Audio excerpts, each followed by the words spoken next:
She had everything the world said should make a woman happy. And she was quietly disappearing. A billionaire woman, a penthouse above the clouds, a fiancé who smiled for cameras and broke things behind closed doors. On the worst night of her life, she didn't call the police. She didn't call her lawyer. She called a man she barely knew, because he was the only one who had ever looked at her like she was a person, not a trophy. What happened next would change both their lives in ways neither of them saw coming. Drop your city in the comments. Let's see how far this story travels. Hit like and stay with me until the very end. The rain came down like it had a grudge. It wasn't the soft, cinematic kind of rain that romantics write poems about. This was November rain, the kind that soaked through your coat in 30 seconds flat, the kind that turned the streets of Manhattan into dark mirrors reflecting nothing but headlights and the occasional blur of someone running for cover. The kind of rain that made the whole city feel like it was trying to wash itself clean of something it couldn't name. Jackson Reed had been sitting in traffic for 22 minutes. He didn't mind, actually. That was the thing about him that most people in his world never quite understood. He didn't mind small inconveniences the way other billionaires did. He didn't tap his fingers. He didn't check his watch every 30 seconds.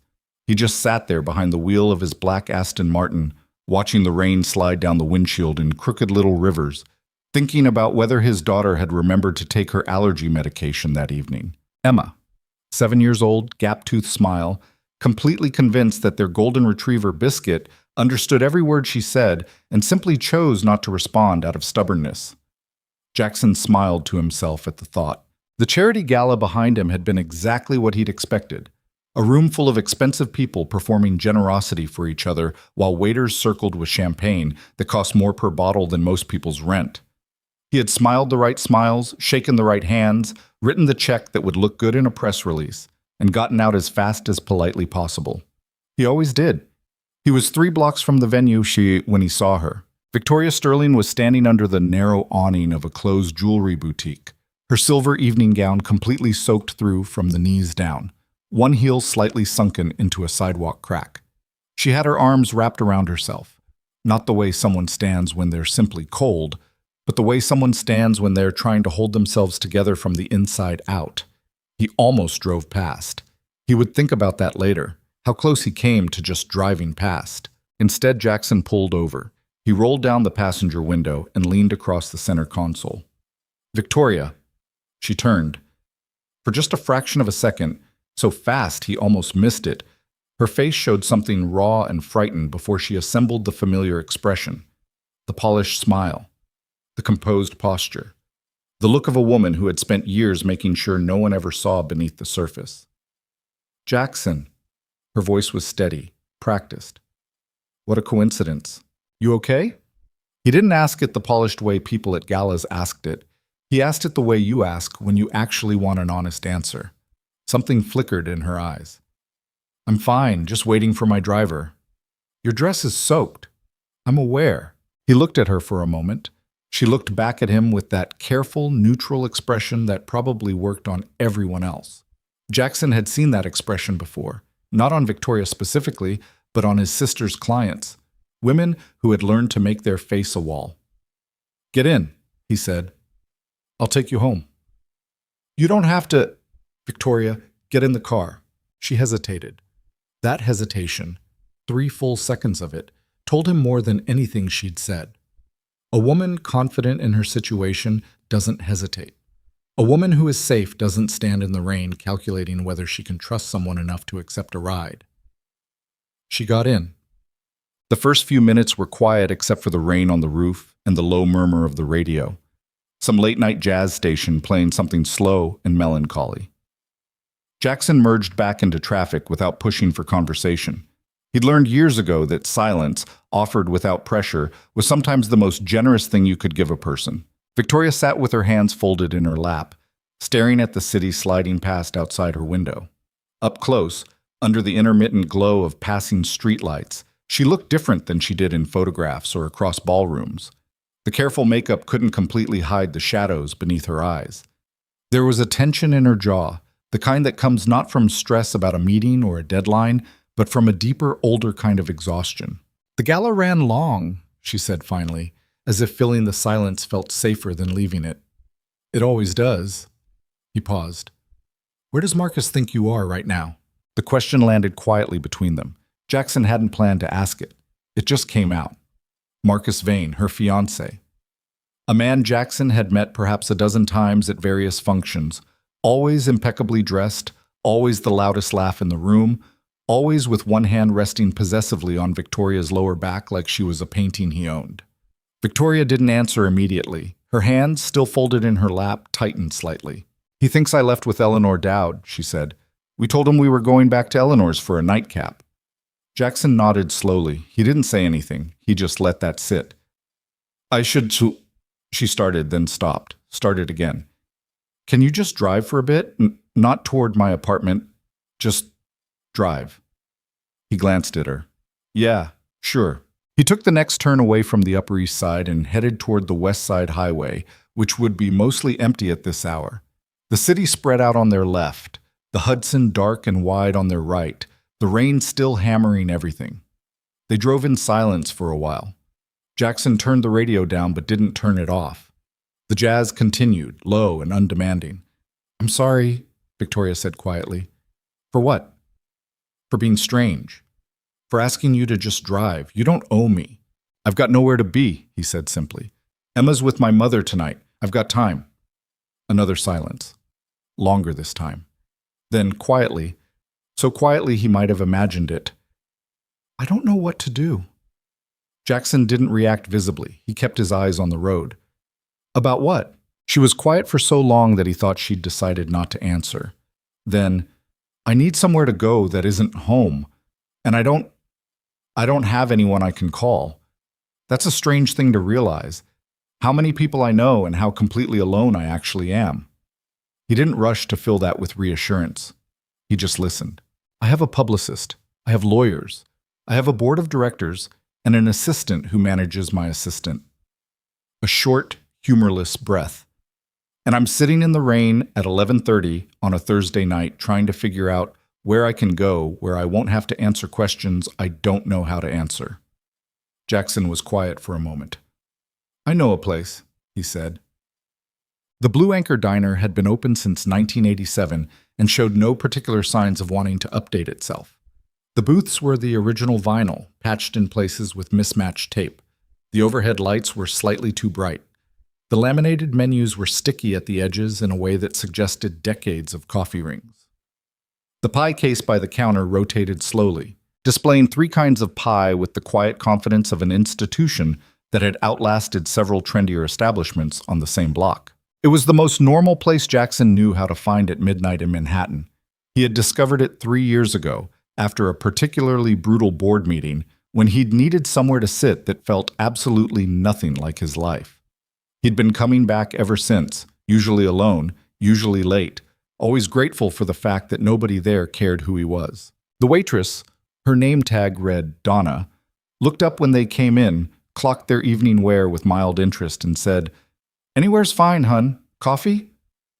Please, Jackson said. 2, Victoria added, and her voice had shifted slightly. Softer, less constructed.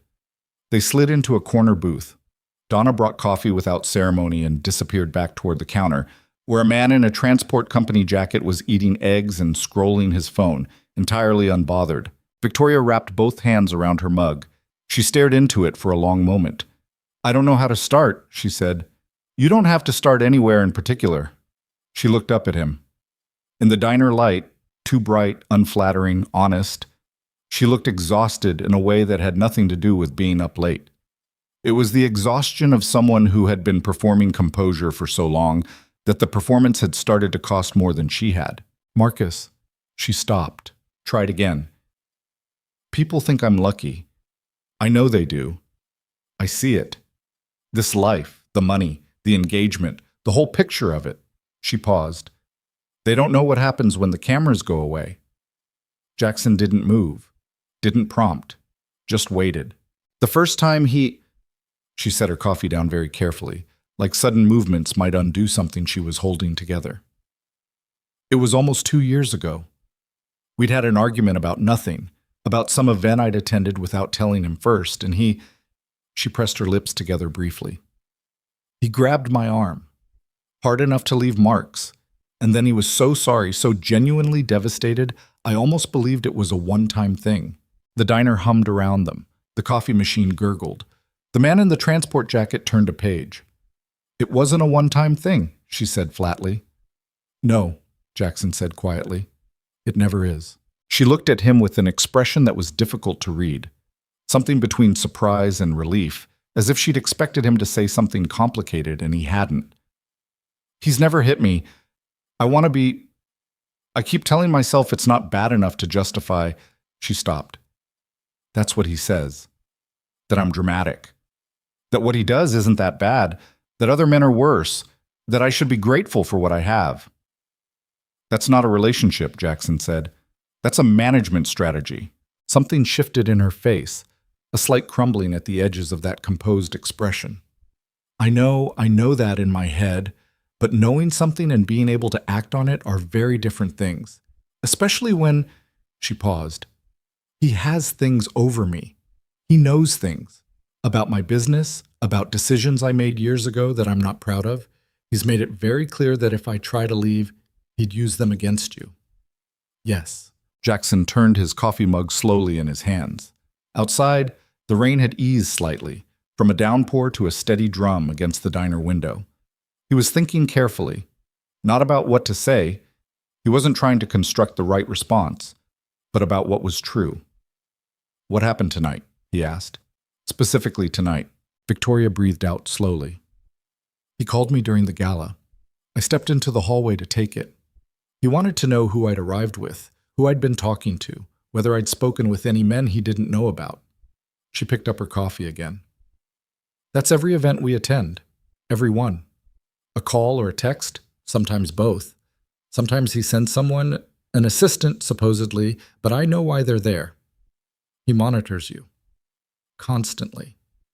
What set tonight off?" I answered the phone and I was too slow to pretend. Her voice was very quiet now. He heard it in my voice. He said— She paused, her jaw tight. He said some things about what happens when I embarrass him, about the kind of woman he thought he was getting and the kind of woman he got instead. And I was standing in a hotel hallway in a $30,000 gown listening to this, and I thought— She stopped. The pause went long enough that Jackson didn't try to fill it. I thought I could just not go back. I could just walk out into the rain and not go back.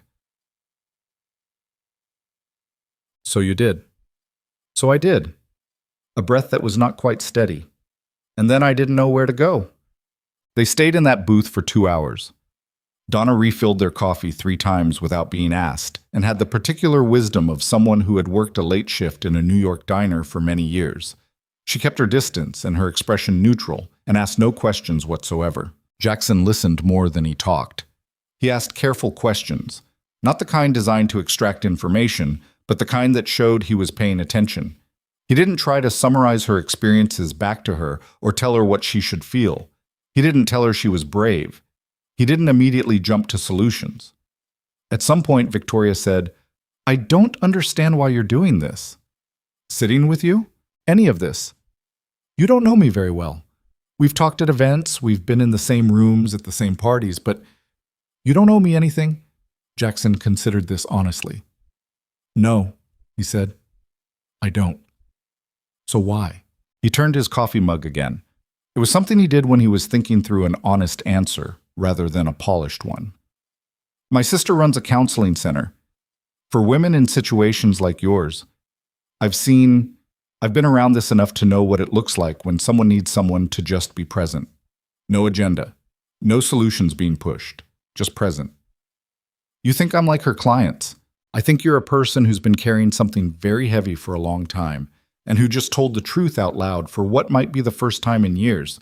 That's not a category. That's just a human thing." Victoria was quiet for a moment. "Your sister, does she work with women who have money?" "She works with women," he said simply. "Money doesn't make it better or worse.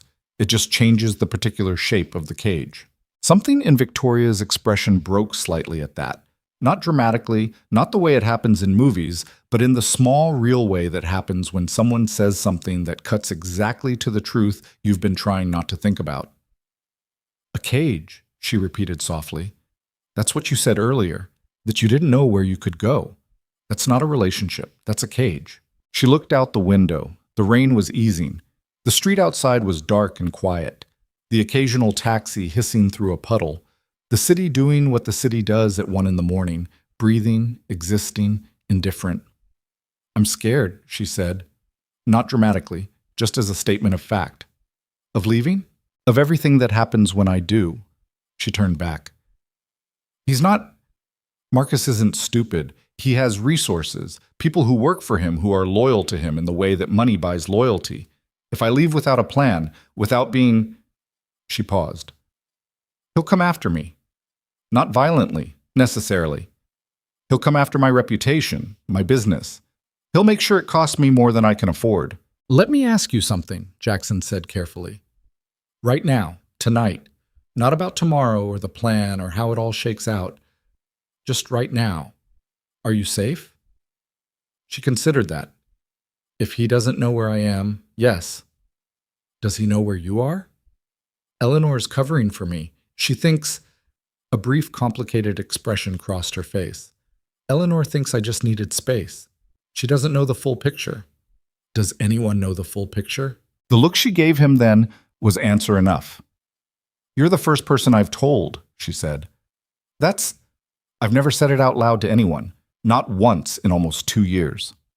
They left the diner at 12:47 in the morning. The rain had pulled back to a drizzle, the kind that was more feeling than sound. The street smelled like wet concrete and distant exhaust, that specific New York smell that people from the city always recognize the moment they step off a plane coming home. Victoria stood on the sidewalk for a moment, and Jackson watched her looking up at the sky in a way that felt less like looking at the sky and more like taking a breath she'd been holding for a very long time. Where are you going to go tonight? He asked. Eleanor's, I think. I told Marcus that's where I'd be. If I change the story now, he'll... She stopped. I'll be careful. Jackson reached into his jacket pocket and found one of his cards. Not the business cards his assistant ordered in bulk, but the personal ones. Just his name and a cell number that almost no one had. He held it out to her. She looked at it for a second before taking it. That's my cell, he said.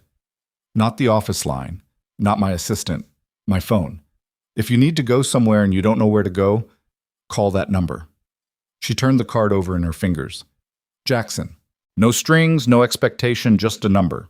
He paused. My sister's center is called the Meridian. It's on the Upper West Side. I'm not telling you what to do. I'm just telling you it exists. She looked at him for a moment with that same difficult-to-read expression, the one that had something breaking beneath the composure. Thank you, she said finally. The way she said it was not performative. It was the particular kind of thank you that comes from a place that doesn't get accessed very often. He nodded. Get somewhere warm. He waited until she'd gotten into the cab he'd flagged before he walked back to his car. He sat in the driver's seat for a moment without starting the engine. The rain tapped against the roof. He thought about what she'd said. I've never said it out loud to anyone. Not once. He thought about the way she'd held her coffee like it was the only warm thing available. He thought about the gap between the woman the world saw, Victoria Sterling, one of the most powerful women in American business, photographed at every major event, praised in every profile as brilliant and composed and formidably successful, and the woman who'd been standing in the rain on a sidewalk at 11:30 at night, trying to calculate whether she could trust someone enough to sit in their car. He started the engine. The radio came back on. Different station now, no longer jazz, just some late-night talk show host making jokes about the weather. Jackson turned it off. He drove home through the wet, empty streets, passing the city that never quite slept, the bodegas still lit and open, the restaurant workers heading home from late shifts, the insomniacs walking dogs, the whole nighttime city doing its ordinary, extraordinary thing. He checked his phone at a red light, a text from his mother. Emma's asleep. Dog is asleep on her feet. Everything fine. Stop worrying. He set the phone down. Everything fine. He thought about that for a long time on the drive home. Victoria Sterling did not sleep that night. She lay in the guest room of Eleanor Dowd's apartment. Eleanor had asked no questions, had simply led her to the room, said, "I'm here if you need me," and closed the door with the particular tact of a woman who knew when not to push, and stared at the ceiling in the dark. She still had the card. She'd put it in the inside pocket of her evening bag, which was sitting on the nightstand beside her. She was aware of it the way you're sometimes aware of a small object that carries disproportionate weight, a key, a letter, something that represents a door you haven't decided whether to walk through yet. She thought about what she'd said in the diner. She had not planned to say any of it. She had not planned, when she stepped into Jackson Reed's car, to say anything beyond polite small talk about the gala and the rain. She had said it anyway. Something about the way he'd asked, "Are you okay?" not as a social formula, but as an actual question, had cracked something open. She thought about what he'd said. That's not a relationship, that's a management strategy. She thought about how long she had spent constructing arguments for why her situation was manageable, how she had become an expert at finding reasons why leaving wasn't possible. Marcus's connections, his threats, the information he held over her, the carefully calibrated fear she felt at the thought of what he might do to her reputation, her company, the things she'd spent 15 years building from nothing. She'd been using these reasons the way a person uses a wall, to hold something back. And she'd been using them so long she had almost stopped noticing that the wall was also keeping her in. At 3 a.m, she got up and went to the window. The rain had stopped. The street below was clean and dark, the wet pavement reflecting the orange of streetlights in long, distorted streaks. A lone cab idled at the corner. The city was as quiet as it ever got. Victoria looked at her own reflection in the window glass, superimposed on the street scene below, faint and transparent, a ghost of herself looking back. She thought, how did I get here? Not in the apartment, in the life. In the relationship that had closed around her so gradually that she hadn't noticed until the closing was nearly complete. The first year with Marcus had been extraordinary. That was the true and terrible thing about it. It had been genuinely extraordinary. He was magnetic and brilliant and attentive in a way that had felt, at the time, like being truly seen. He'd wanted to know everything about her, where she grew up, how she'd built her company, what she was afraid of, what she wanted. She had told him. That was the thing she hadn't understood until much later. The questions hadn't been interest. They'd been reconnaissance. He'd used everything she told him, every insecurity, every ambition, every fear. He'd filed it away and then, over months and then years, deployed it with surgical precision. Told her she was brilliant and then told her she'd made a mistake anyone would catch. Told her she was beautiful and then asked why she'd worn that dress, whether she was trying to attract attention. Built her up and dismantled her, so regularly and completely that she'd stopped being able to tell, from moment to moment, which version of herself was real. The worst part, the part she found most shameful, though she was trying to stop thinking of it as shameful, was that she had not left when it started. She had found explanations. He'd been under stress. He hadn't meant it that way. She had probably misread the situation. She was sensitive, probably too sensitive. Wasn't that what he said? Yes, that's what he said. She turned away from the window. She sat back on the edge of the bed in the dark. She picked up the evening bag and took out the card. Jackson Reed. Just his name and a number. Plain card, simple font, nothing performative about it. She sat with it in her hands for a long time. Then she lay back down, still holding it, and eventually, somewhere around 4 a.m, she slept. Jackson woke up at 6:15, as he always did before his alarm. He lay in bed for a few minutes in the quiet of his apartment. His apartment was on the 42nd floor of a building on the west side of Central Park, which meant that on clear days he could see the park spread out below. And on nights like last night, he could see the rain moving across the city in dark curtains. He'd lived here for 4 years. He'd bought it after his marriage fell apart, when he'd needed somewhere that was entirely his and Emma's and nobody else's. Emma was at his mother's until Sunday. The apartment was very quiet without her. He made coffee and stood at the kitchen window watching the park come back to light in the gray November morning. The rain was gone. The trees in the park were bare, branches like dark cracks against the sky, the last of the autumn color washed away by last night's storm. He thought about Victoria. He was careful with himself about what he thought, because he knew the shape of easy narratives and he didn't want to fall into one. He hadn't done anything heroic last night. He'd given a woman a ride and sat in a diner and listened. Those were small, ordinary things. The extraordinary part was hers. Whatever it had cost her to say what she'd said to someone she barely knew, in a too-bright diner at midnight. He'd meant it when he'd said no strings. He had no expectations of where last night led. He'd given her the card because he wanted her to know the option existed, not because he was trying to insert himself into her situation as the solution to it. He knew enough, from his sister, from the women he'd seen come through the Meridian over the years, to know that the timeline of getting out of a situation like Victoria's was rarely simple or swift. It wasn't a decision made once and then executed cleanly.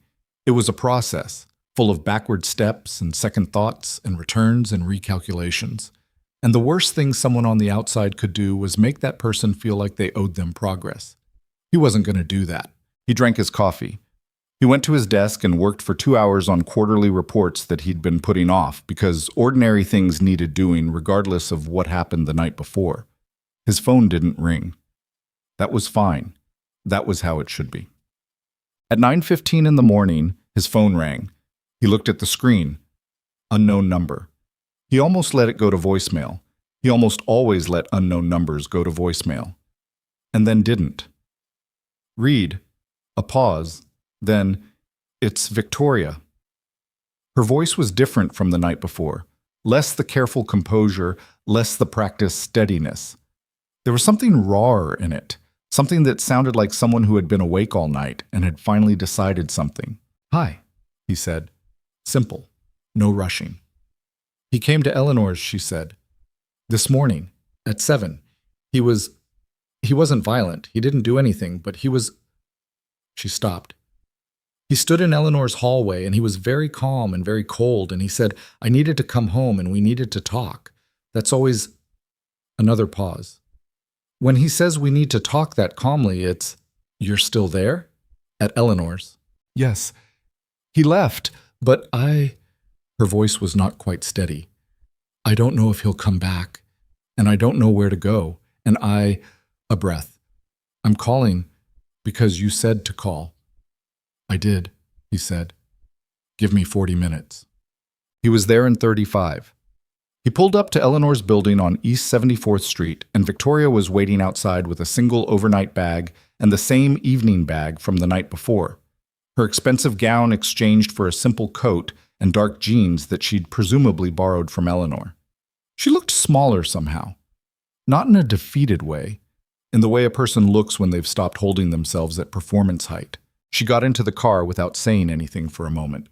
Then, "I feel like I'm being dramatic." "You're not," he said. He didn't actually... "Victoria." His voice was calm and even. What he did this morning, showing up, standing there, being calm, the whole thing, that's not normal. That's meant to make you feel like you're being dramatic. That's how it works. She was quiet. "I want to take you somewhere," he said. "Not to fix anything, just somewhere safe where there are people who understand this better than I do. Is that okay?" She looked at him for a moment. Something in her face was very tired and very clear at the same time. The particular clarity that comes after a long night of deciding. "Yes," she said. "Okay." He pulled out into traffic. The city moved around them, going about its unremarkable Friday morning. Delivery trucks, school buses, runners in the park. The whole ordinary machinery of a day that didn't know it was the first day of something for two people sitting in a car heading uptown. The heater ran. Outside, the November sky was gray and cloudless and very still. Victoria looked out her window. Jackson drove. The Meridian wasn't what Victoria had expected. She wasn't sure what she had expected, exactly. Something institutional, maybe. Fluorescent lights and plastic chairs and a receptionist behind bulletproof glass. Some visual confirmation that she had crossed into crisis territory, that this was the kind of place where serious damage got processed.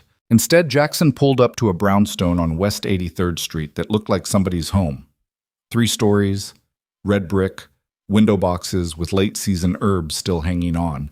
A small bronze plaque beside the door that read, "The Meridian Center," in letters understated enough that you could walk past it 100 times and never notice. "This is it?" Victoria said. "This is it."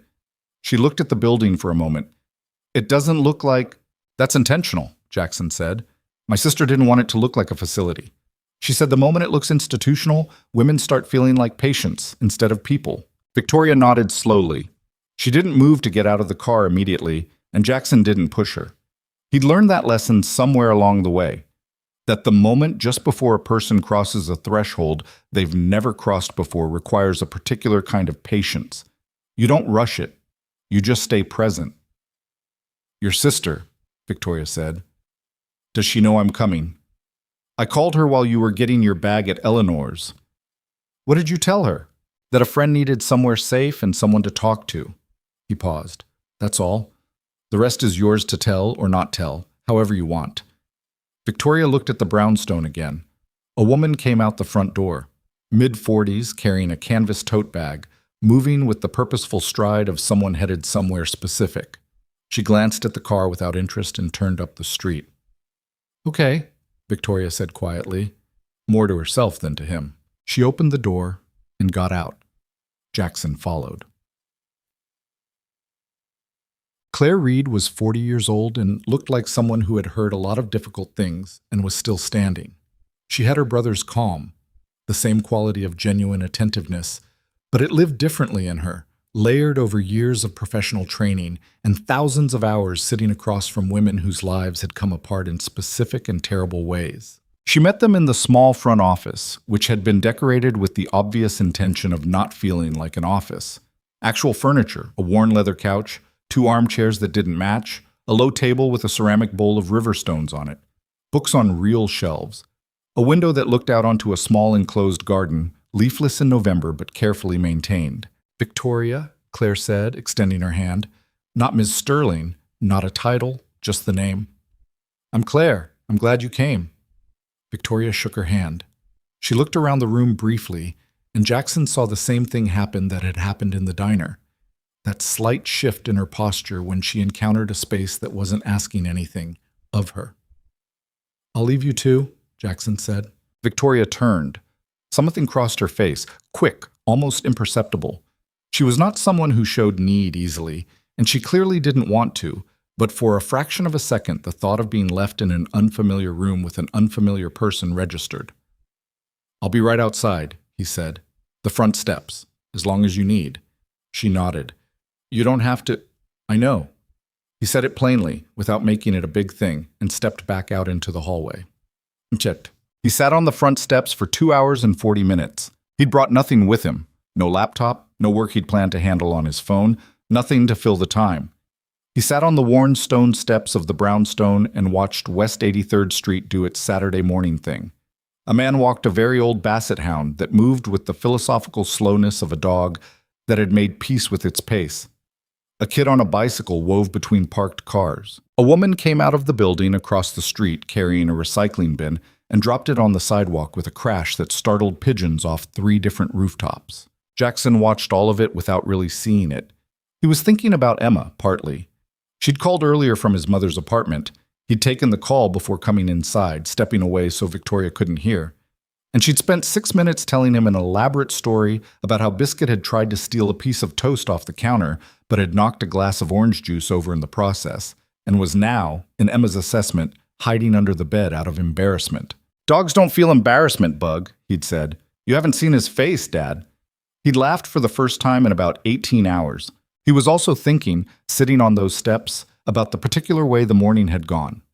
About Marcus Vane showing up at Eleanor's apartment at 7 in the morning with that calculated calm that Victoria had described. He was very calm and very cold. And what that said about the man. Jackson had dealt with enough people in business to recognize the difference between genuine composure and performed composure. Genuine composure comes from not being rattled.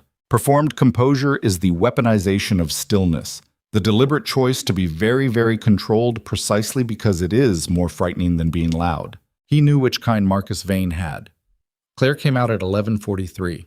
She sat down next to him on the steps with the ease of someone completely comfortable with the absence of ceremony and said, without preamble, "She's in good shape, considering." "Considering," he said. "She's been managing something very heavy for a long time, alone." Claire looked out at the street. "She's smart. She's already analyzed a lot of it. She understands the mechanics of what happened to her better than most people do this early." The problem is, there's a gap between understanding it in your head and being able to act on that understanding. That gap is full of fear, and the fear is legitimate. What does she need? Time, mostly. A therapist she trusts, which I can help with. A safety plan, which we started today. Claire paused. And she needs to not go back to that apartment alone. Jackson looked at her. She said she was going to. I know what she said. I'm telling you what I think. Claire turned to look at him directly. I'm not asking you to fix it, Jackson. I know you well enough to know that's already where your head went. I'm just telling you the situation. He was quiet for a moment. Is she staying here today? She wants to think about it. That's normal. Claire stood up, brushed off the back of her coat. She asked about you, actually. What about me? She wanted to know why you stayed. Claire gave him a look that was partly professional and partly the look of a sister who had known him his whole life. I told her I'd been asking you that question since you were 12, and I still didn't always have the answer. He didn't say anything to that. Claire went back inside. Victoria came out 20 minutes later. She sat down next to him on the steps. The same way Claire had, without ceremony, without announcing it. She was carrying a paper coffee cup that someone inside had given her, and she looked, Jackson thought, like someone who had just put down a suitcase they'd been carrying for a long time. Not lighter exactly, still tired, but different in some way that was hard to specify. She's good, Victoria said, meaning Claire. Yeah, she is. She wants me to come back Tuesday for a session with a therapist she recommends. Victoria turned the coffee cup in her hands. She also said I shouldn't go back to my apartment today. What do you think? I think she's right. A pause. I think I've known for a long time what the right thing to do is, and I've been very creative about not doing it.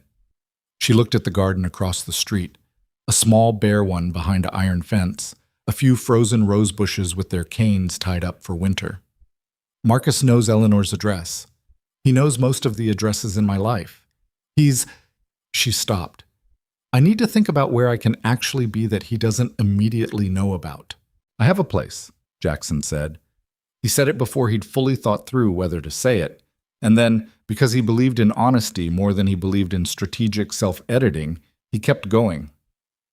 My company has a corporate apartment on the west side. It's been empty for 2 months. We use it for visiting executives, but there's nobody there right now. Completely secure building. Marcus has no connection to it, no reason to know it exists. Victoria looked at him. No strings, he said, same as the night before. I'll give you the key, the address, and the door code. That's all it is, yet a safe place to be while you figure out next steps. She looked at him for a long moment with that measuring expression, the one he'd noticed the first night, as if she was running a calculation, trying to determine whether the offer was what it appeared to be or whether there was something underneath it. Why do you keep doing this? She asked. Not accusatory, genuinely asking. Keep doing what? Offering things without wanting anything back. She shook her head slightly. In my world, nobody does anything without wanting something back. I've been doing business for 15 years, and I can count on one hand the number of people who operated without a secondary agenda. Jackson thought about how to answer that honestly. I'm not going to tell you I don't have my own complications, he said. I've got plenty. My marriage fell apart 4 years ago, and I still haven't figured out all the ways that changed me. I work too much, and I'm not always present with my daughter the way I want to be. And there are probably 10 people in my life who would tell you I have a habit of focusing on other people's problems because it's easier than my own. Victoria looked at him. But this isn't that, he said. This is just, you needed somewhere safe, and I know somewhere safe. That's it. She was quiet for a moment. A bus went past on the street, heavy and slow, rocking in its own slipstream. Okay, she said. Thank you. She spent one night in the corporate apartment before Marcus found out she wasn't at Eleanor's anymore.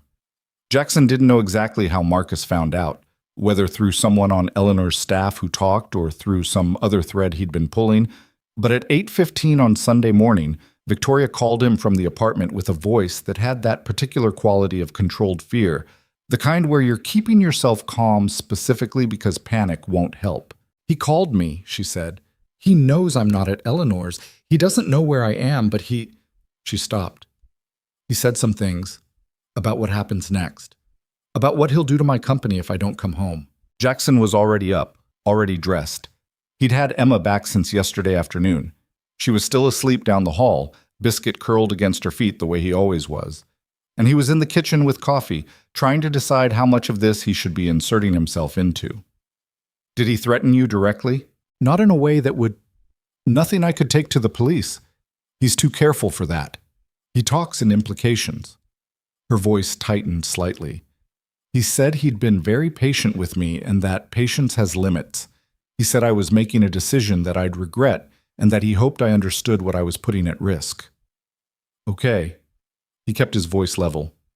Are you safe right now, in the apartment? Yes. He doesn't know where I am. Keep it that way. Don't tell anyone the address. He paused. Call Claire. She needs to know this happened.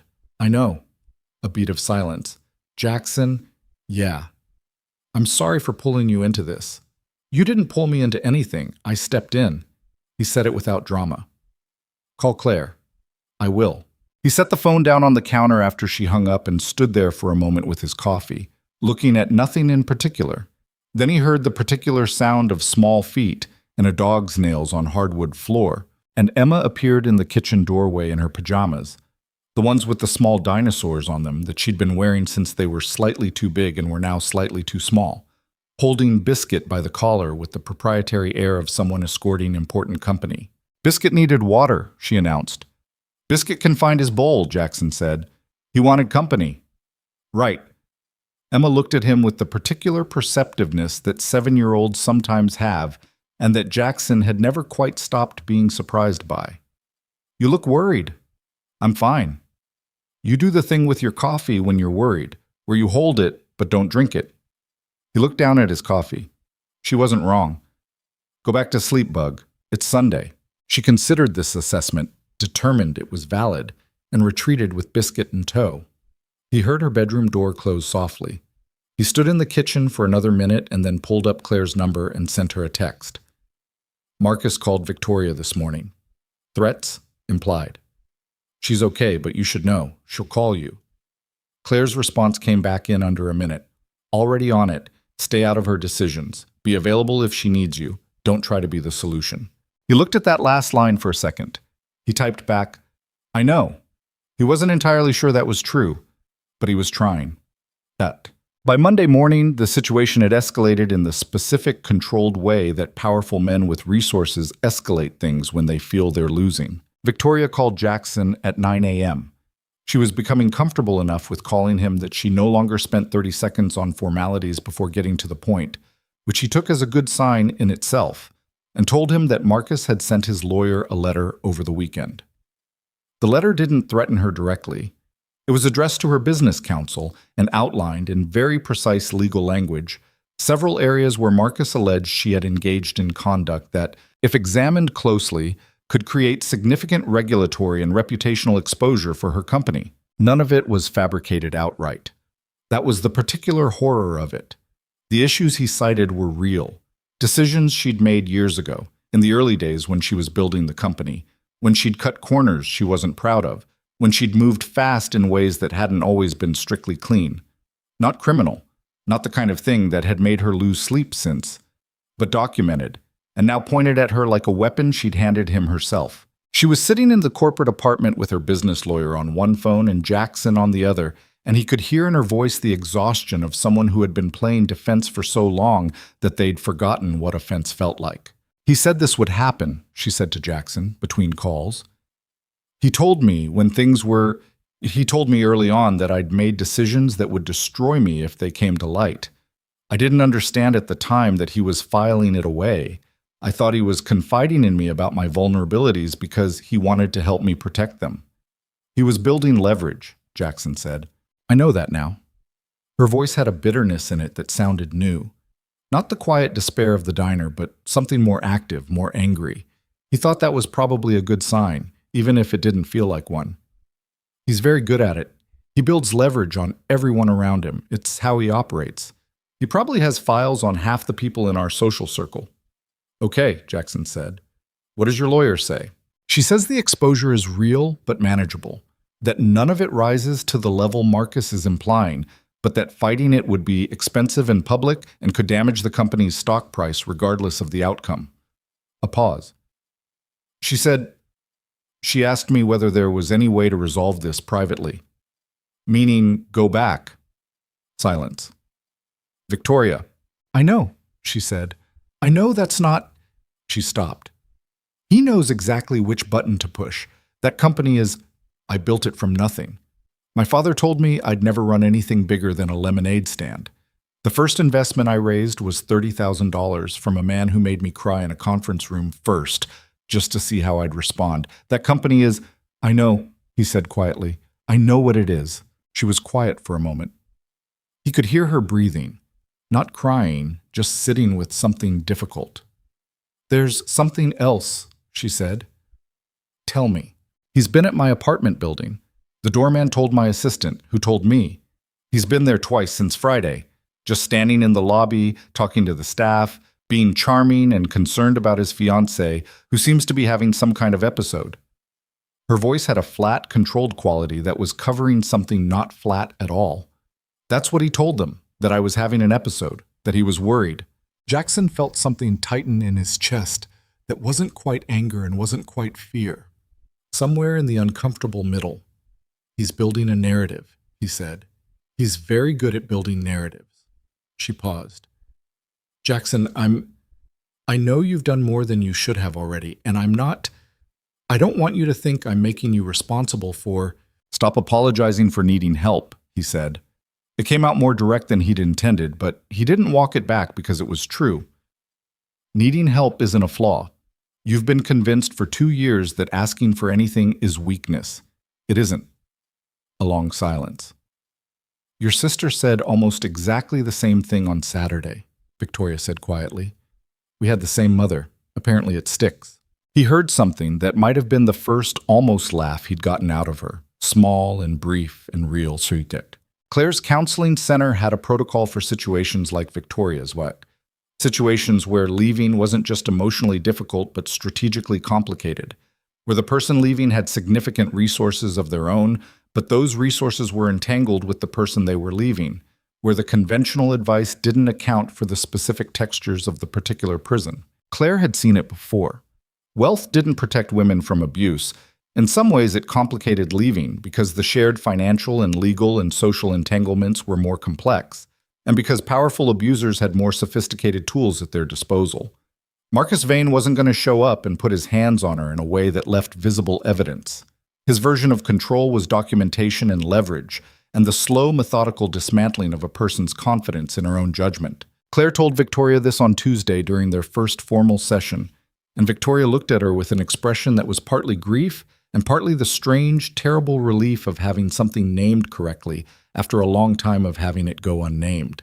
That's what gaslighting does, Claire said. It doesn't just make you doubt your perceptions. It makes you doubt your competence, your judgment, your right to make decisions. And when you've built an entire career on your judgment and your competence, someone systematically undermining that it's very specifically destructive. He used to tell me I was brilliant, Victoria said. It came out with a particular inflection. He'd say it right before he explained why I'd made a mistake. The compliment was, it was to raise me up enough that the subsequent drop would land harder. Yes, Claire said simply. That's exactly what it was. Victoria stared at the window. The same garden Jackson had looked at from the front steps, bare and wintered down. I keep thinking I should have seen it earlier. That question won't help you, Claire said. Why you didn't see it earlier, why you stayed as long as you did. The answer is that you're human, and he was skilled, and the circumstances were what they were. Spending energy on that question is spending energy looking backward. The more useful question is what you need to move forward. I need my company to be safe, Victoria said immediately. No hesitation. It was the most certain she'd sounded in days. Okay. What else? A pause. Longer this time, as if the question had more layers than the first one. I need to stop feeling like I'm falling, she said finally. I felt like that for 2 years, like the floor keeps shifting. I want something that feels solid. Claire nodded. We can work on that. She made a note. It takes time. I won't tell you otherwise, but it's possible. I've seen it. The women who come here, Victoria started. Some of them are doing extraordinarily well, Claire said. Some of them are still working through it. Everyone's timeline is different. She paused. But they're all here. They all got out. That part happened.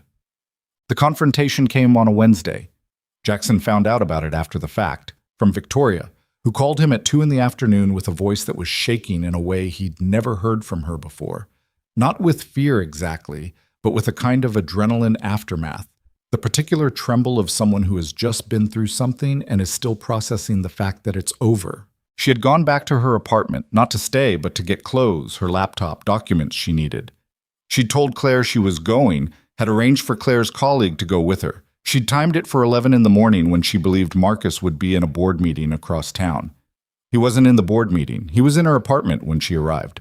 He'd let himself in with the key he still had, the one she hadn't yet thought to change because she'd been managing everything else and hadn't gotten to that. He was sitting in her living room when she walked in, and her first sight of him. Calm, dressed impeccably, a glass of water on the coffee table in front of him like he lived there, which, until recently, he effectively had stopped her cold in the doorway. Claire's colleague, a woman named Dana, who was specifically trained for exactly this kind of situation, had put her hand on Victoria's arm from behind and said quietly, "You don't have to go in." But Victoria had gone in anyway. He was calm, she told Jackson. That's the thing. He was absolutely, completely calm, like he was waiting to have a reasonable conversation. And he told me, her voice tightened, he told me he wasn't angry with me. He said he understood I needed space, and he'd given me that space, and now it was time to come home and sort this out like adults. He said the business thing, the letter to my lawyer. He said that wasn't a threat, that was just his own lawyer doing due diligence. That if I hadn't overreacted, it would have never gone anywhere. Did you believe him? Jackson asked. A short, sharp exhale. For about 30 seconds, I almost did. That's the honest answer. She paused. He does something with his voice. It's very even and very reasonable, and it makes the inside of your head get very quiet. And for 30 seconds, I could feel myself starting to think maybe I'd overreacted. Maybe this was manageable. Maybe what stopped you? She was quiet for a moment. Dana, she said. Dana was behind me, and she said very quietly, just loud enough for me to hear, "You don't owe him an explanation. Just that. 4 words. Jackson waited. He destroyed the lamp, Victoria said, when I told him I was leaving and I'd be in contact through my lawyer. He picked up the lamp. It's ceramic, big, heavy, from my trip to Portugal 2 years ago, and he threw it at the wall. Not at me, just at the wall. And then he looked at me and said, very quietly, "Look what you made me do." The line went briefly silent. "Victoria," Jackson said. "I'm okay. We left. Dana was..." She handled it. "We were out of the building in 3 minutes." She paused. "But he just..." "The lamp, and then, look what you made me do. Like the lamp was my fault." Her voice had something in it that was past shaking now, something harder underneath it. "I've been hearing that for 2 years. Everything that went wrong was something I'd caused. Every time he..." She stopped. "I am not responsible for his lamp." "No," Jackson said. "You're not. I know that." A breath. "I know that. But I needed to say it out loud." "Say it again if you need to." She made a sound that was short and slightly unsteady, but had the shape of a laugh. "I'm not responsible for his lamp." "No, you're not." "He's going to escalate," she said, and her voice had shifted back to the practical, analytical register she used when she was managing something. "Dana said this is a pattern. The thing this morning, that was a loss of control. He's been very controlled up until now, and he slipped. She said that's both a warning sign and a change in the dynamic." "What does she recommend?" "Filing a police report. Not because it'll necessarily go anywhere, but because it creates a paper trail. A record that this happened, that there was a witness." She paused. "I'm going to do it. I already decided." "Good." She stopped, started again. "I just wanted to tell someone who wasn't Claire or Dana or a lawyer, someone who wasn't going to respond professionally." Another pause. "Is that strange?" "No," Jackson said. "That's just being human." March 2. He picked Emma up from school that afternoon.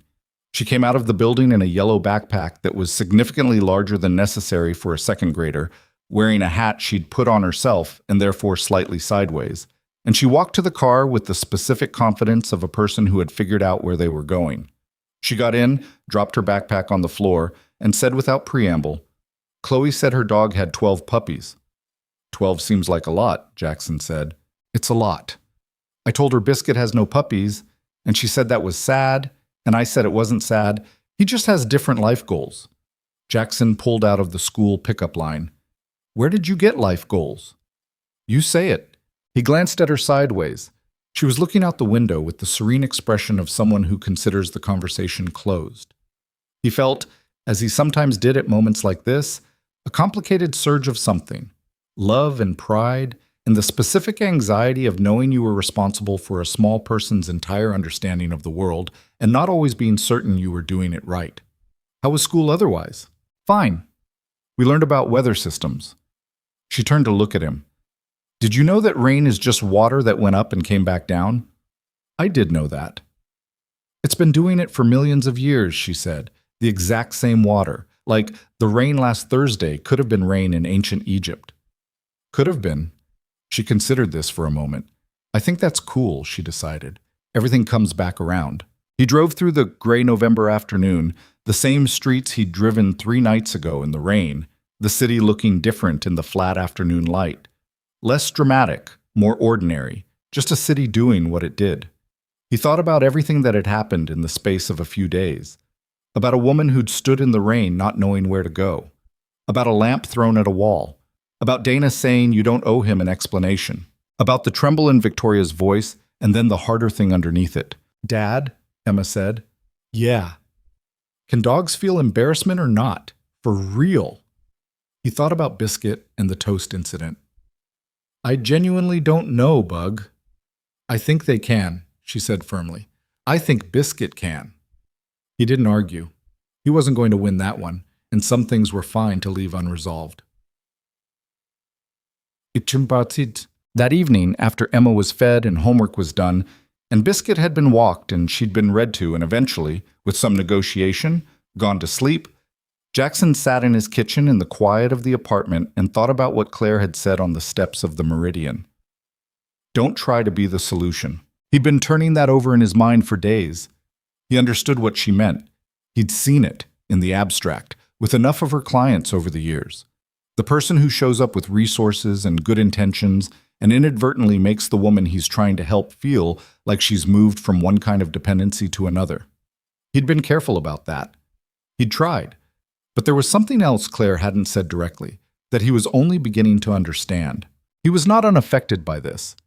He'd been telling himself these past several days that this was simply a thing he was doing for someone who needed help.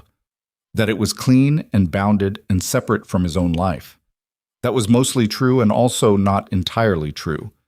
Because watching someone find their footing after being deliberately unsteadied, watching it, being adjacent to it, was doing something to him that he hadn't anticipated.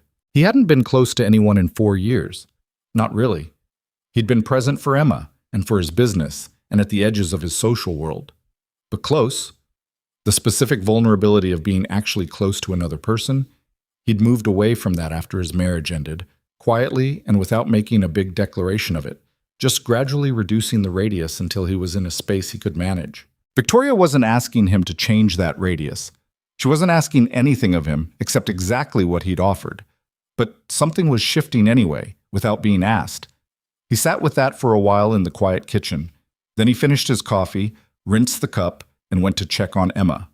Still asleep, one arm thrown over Biscuit's back, her gap-toothed mouth slightly open, her sideways hat somehow still on her head. He stood in the doorway for a moment. The rain from earlier in the week felt very far away. The city outside was quiet. Everything that needed to get done today had gotten done.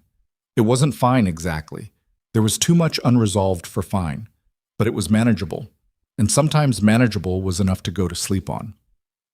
He closed Emma's door softly and went to bed. The police report was 3 pages long and took 4 hours to file. Victoria had not expected it to take that long. She'd expected something more. Efficient, maybe. A form, a signature, an officer who wrote things down and sent her on her way. Instead, there was a waiting room with plastic chairs and fluorescent lights.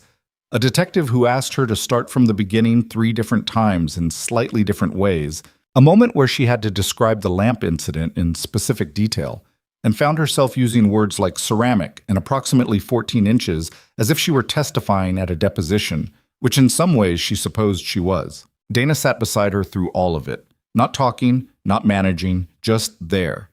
The particular presence of someone who has learned that showing up and staying is sometimes the whole job. When it was over, they walked out into the cold afternoon and Victoria stood on the precinct steps and breathed the November air and felt something she hadn't expected to feel.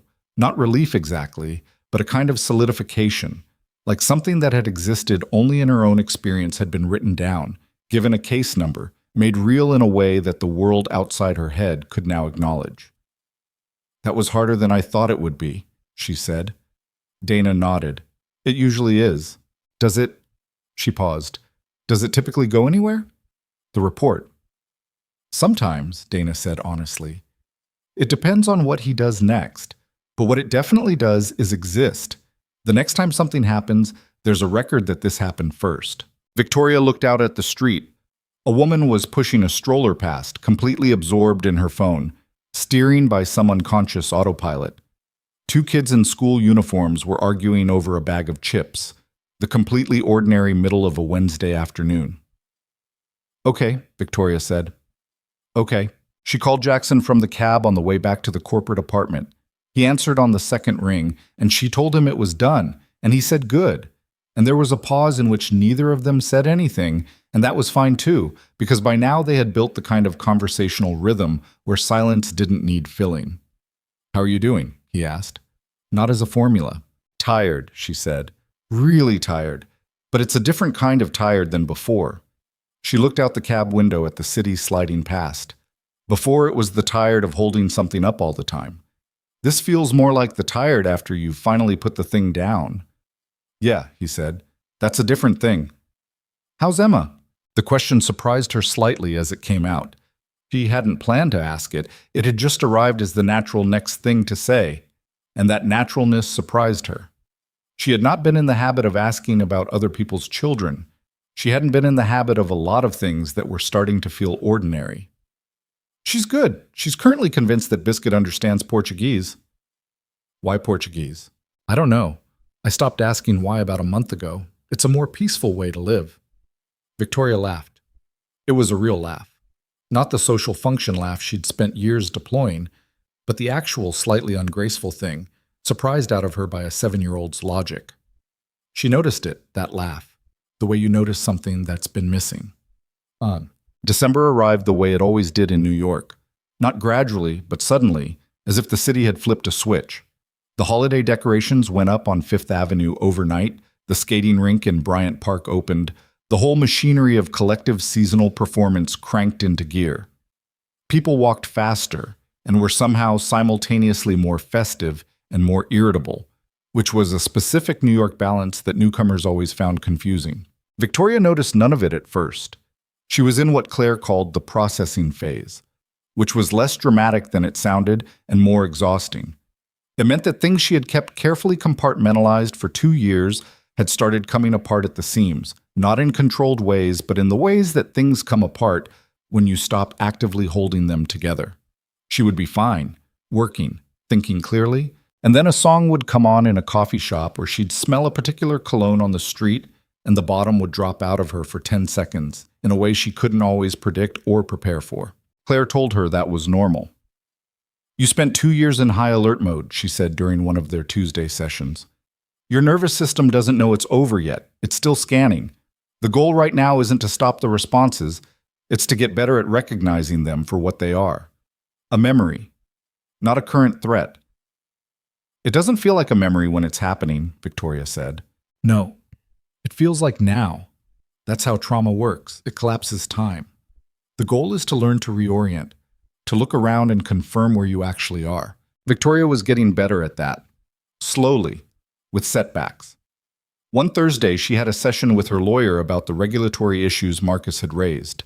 Her lawyer had done thorough research and confirmed that while the exposure was real, it was manageable with some proactive disclosure and restructuring, that Marcus's implied threat had been significantly larger than his actual leverage.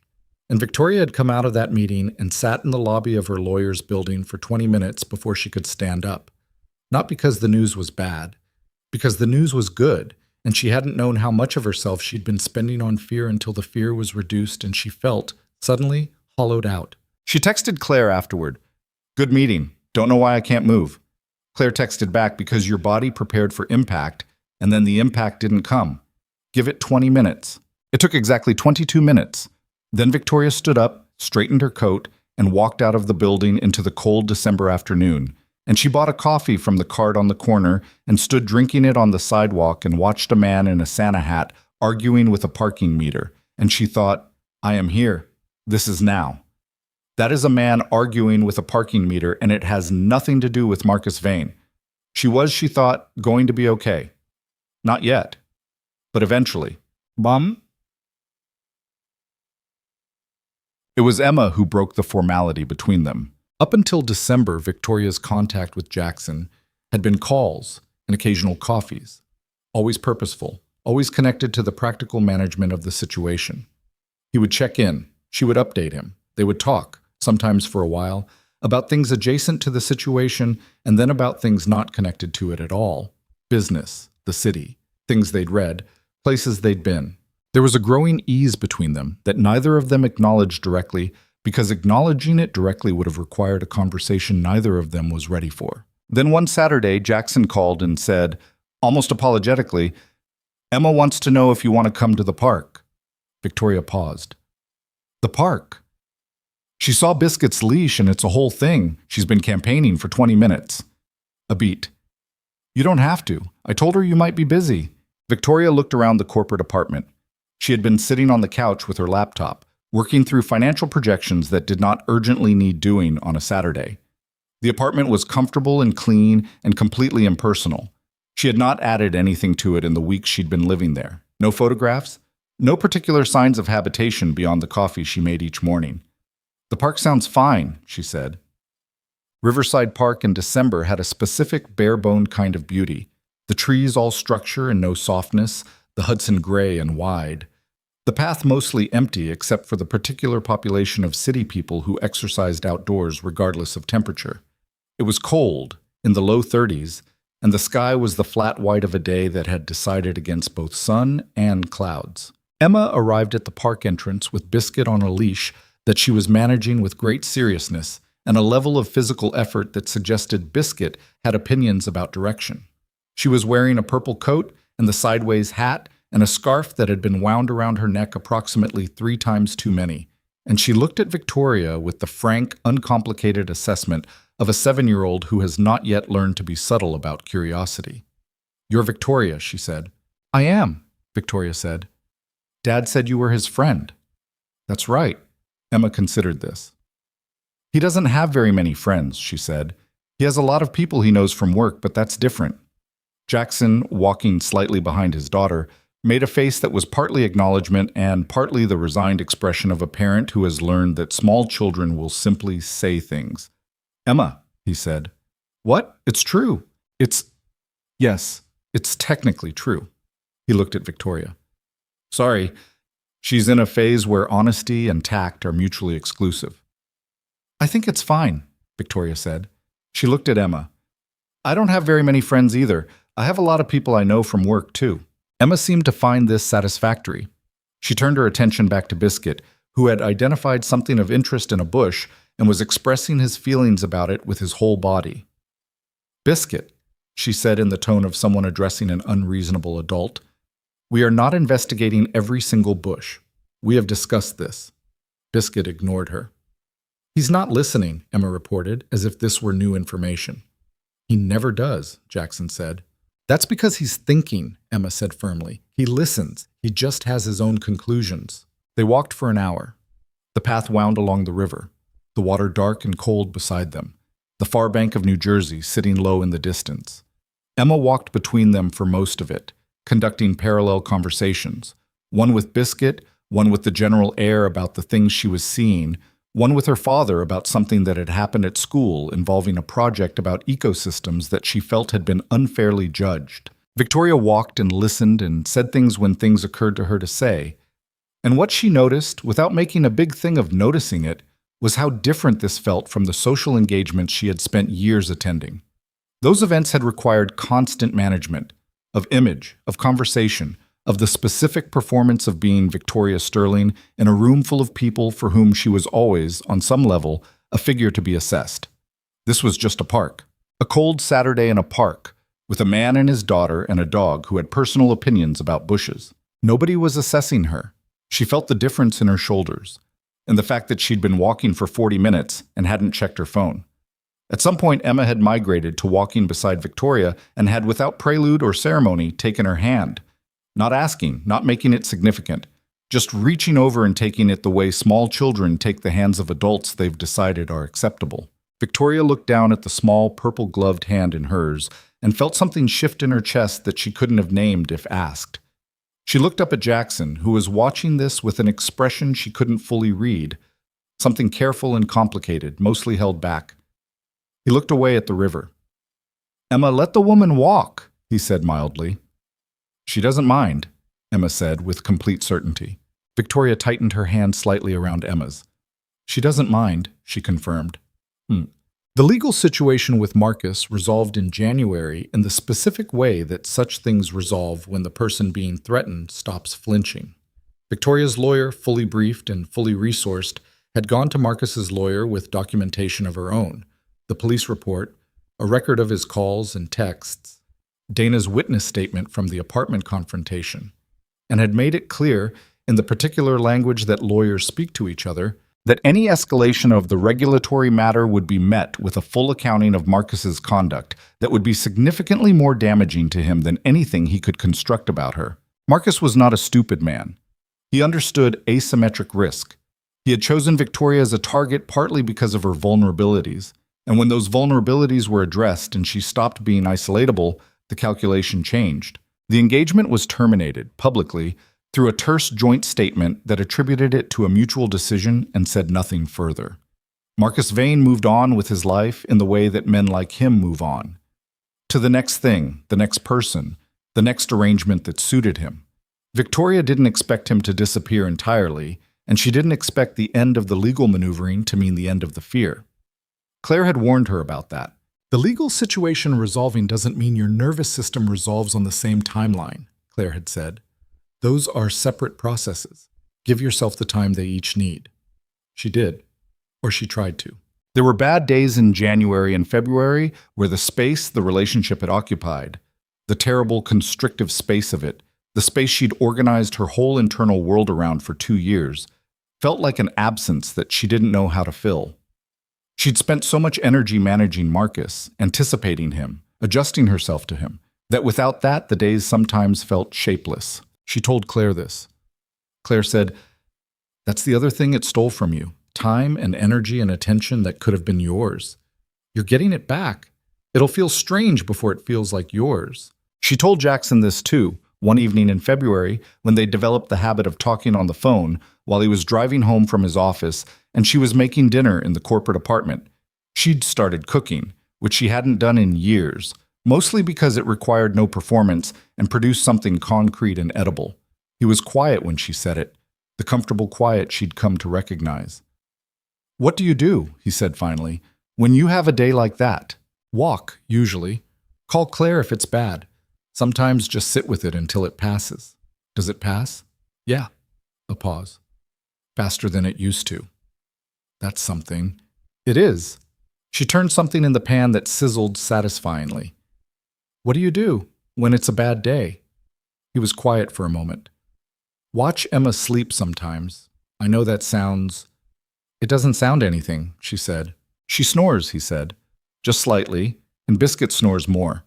So the room sounds like two people who've had a very satisfying day and have completely no regrets about going to sleep at 8:30. Victoria smiled at her pan. "And that helps?" "Yeah," he said simply. "It helps."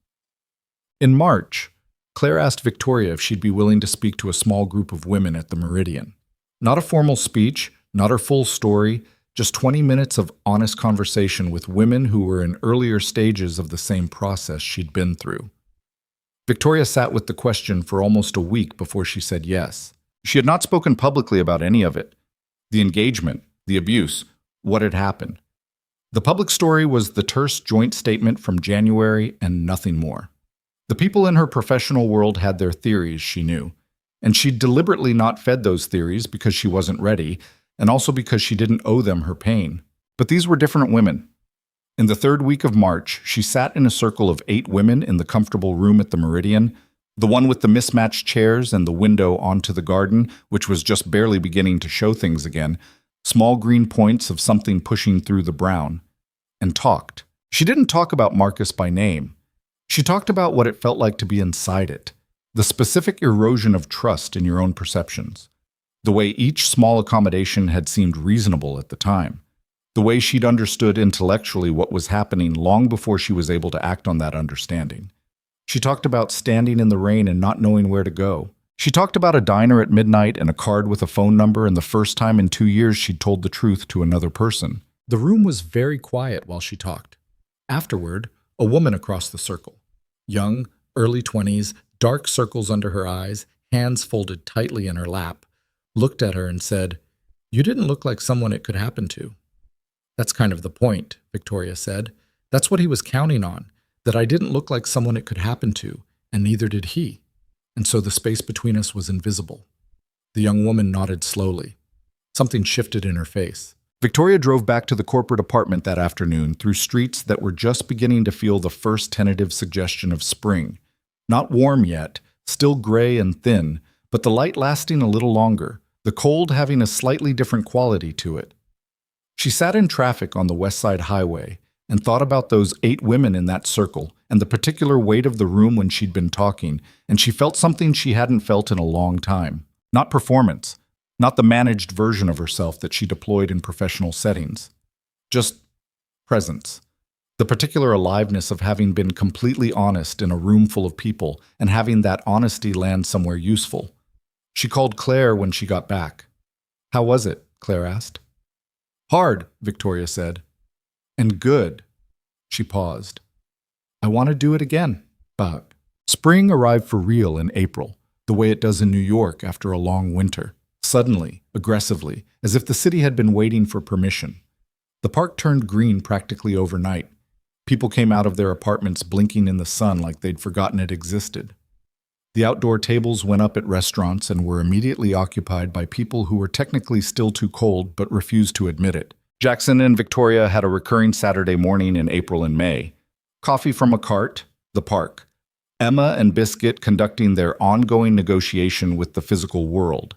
It had started as something occasional and become, without being declared, something regular. Neither of them named it as a routine because naming it would have required a different kind of conversation. One Saturday in April, Emma, who had grown comfortable enough with Victoria's presence to operate completely naturally around her, had been explaining a dream she'd had in which Biscuit could talk but chose only to speak in questions. "Like what kind of questions?" Victoria asked. "Like, have you considered whether this bush is different from yesterday's bush? Or, what exactly do you mean by home?" "Philosophical questions," Victoria said. "Yes," Emma nodded firmly, "because I think deep down Biscuit is a philosopher." Jackson was watching his daughter with the expression Victoria had come to know. That particular combination of love and amusement and the faint background worry that she thought was probably just the permanent state of being a good parent. "You're raising a very strange child," Victoria told him. "I know." He said it with complete satisfaction. "She's going to be excellent." Victoria looked at Emma, who had crouched down to have what appeared to be a private conversation with Biscuit about a pigeon. She thought about what she'd been like at 7. Quieter, more careful, already learning to read rooms, to adjust, to be the version of herself that made things easier for the people around her. She was 40 years old in 2 months, and she was still, some days, unlearning that. "Can I ask you something?" she said to Jackson. "Sure. Your marriage. You mentioned it fell apart. You've never really—" She paused. "You don't have to tell me anything. I'm not asking because I think I'm owed it. I'm asking because you know everything about my last 2 years, and I know almost nothing about yours." He was quiet for a moment. watched Emma stand up and inform Biscuit that the pigeon was not worth pursuing. Her name was Catherine, he said. We were together for 5 years, married for 2 of them. Emma was born in the 2nd year. He paused. It wasn't dramatic. That was almost the problem. He stopped. We wanted very different things, and by the time we were honest about that, we'd already built a life around each other. An unwinding that was... He shook his head slightly. It was expensive in every way you can mean that word. Is she? She moved to Seattle. She has a life there. She sees Emma in the summers, calls on birthdays. He said it plainly, without particular bitterness or particular warmth. Emma's okay. She's better than okay. Kids are... He looked at his daughter. Emma knew before I did that the situation was what it was. She'd made her peace with it by the time I finished making mine. You've been alone since then. He looked at her. Yes. By choice? He thought about it genuinely, not rushing to the comfortable answer. Partly choice, he said. Partly easier. Partly... He paused. I was so focused on getting Emma settled and the company through a difficult period that it was genuinely fine for a long time to just be doing those 2 things. Another pause. And then it stopped being fine. But by then I'd gotten out of the habit of letting people close, so... He lifted a shoulder. Victoria nodded slowly. She understood that more precisely than she could have a year ago. We're a pair, she said quietly. He looked at her with something that was almost a smile. We really are. In May, Victoria found her own apartment. It took 3 months of looking on and off because she'd been deliberate about it. She wasn't going back to her old building, didn't want to. She found a place on the Upper West Side, 2 blocks from Riverside Park, a pre-war building with high ceilings and windows that faced east and got the morning light.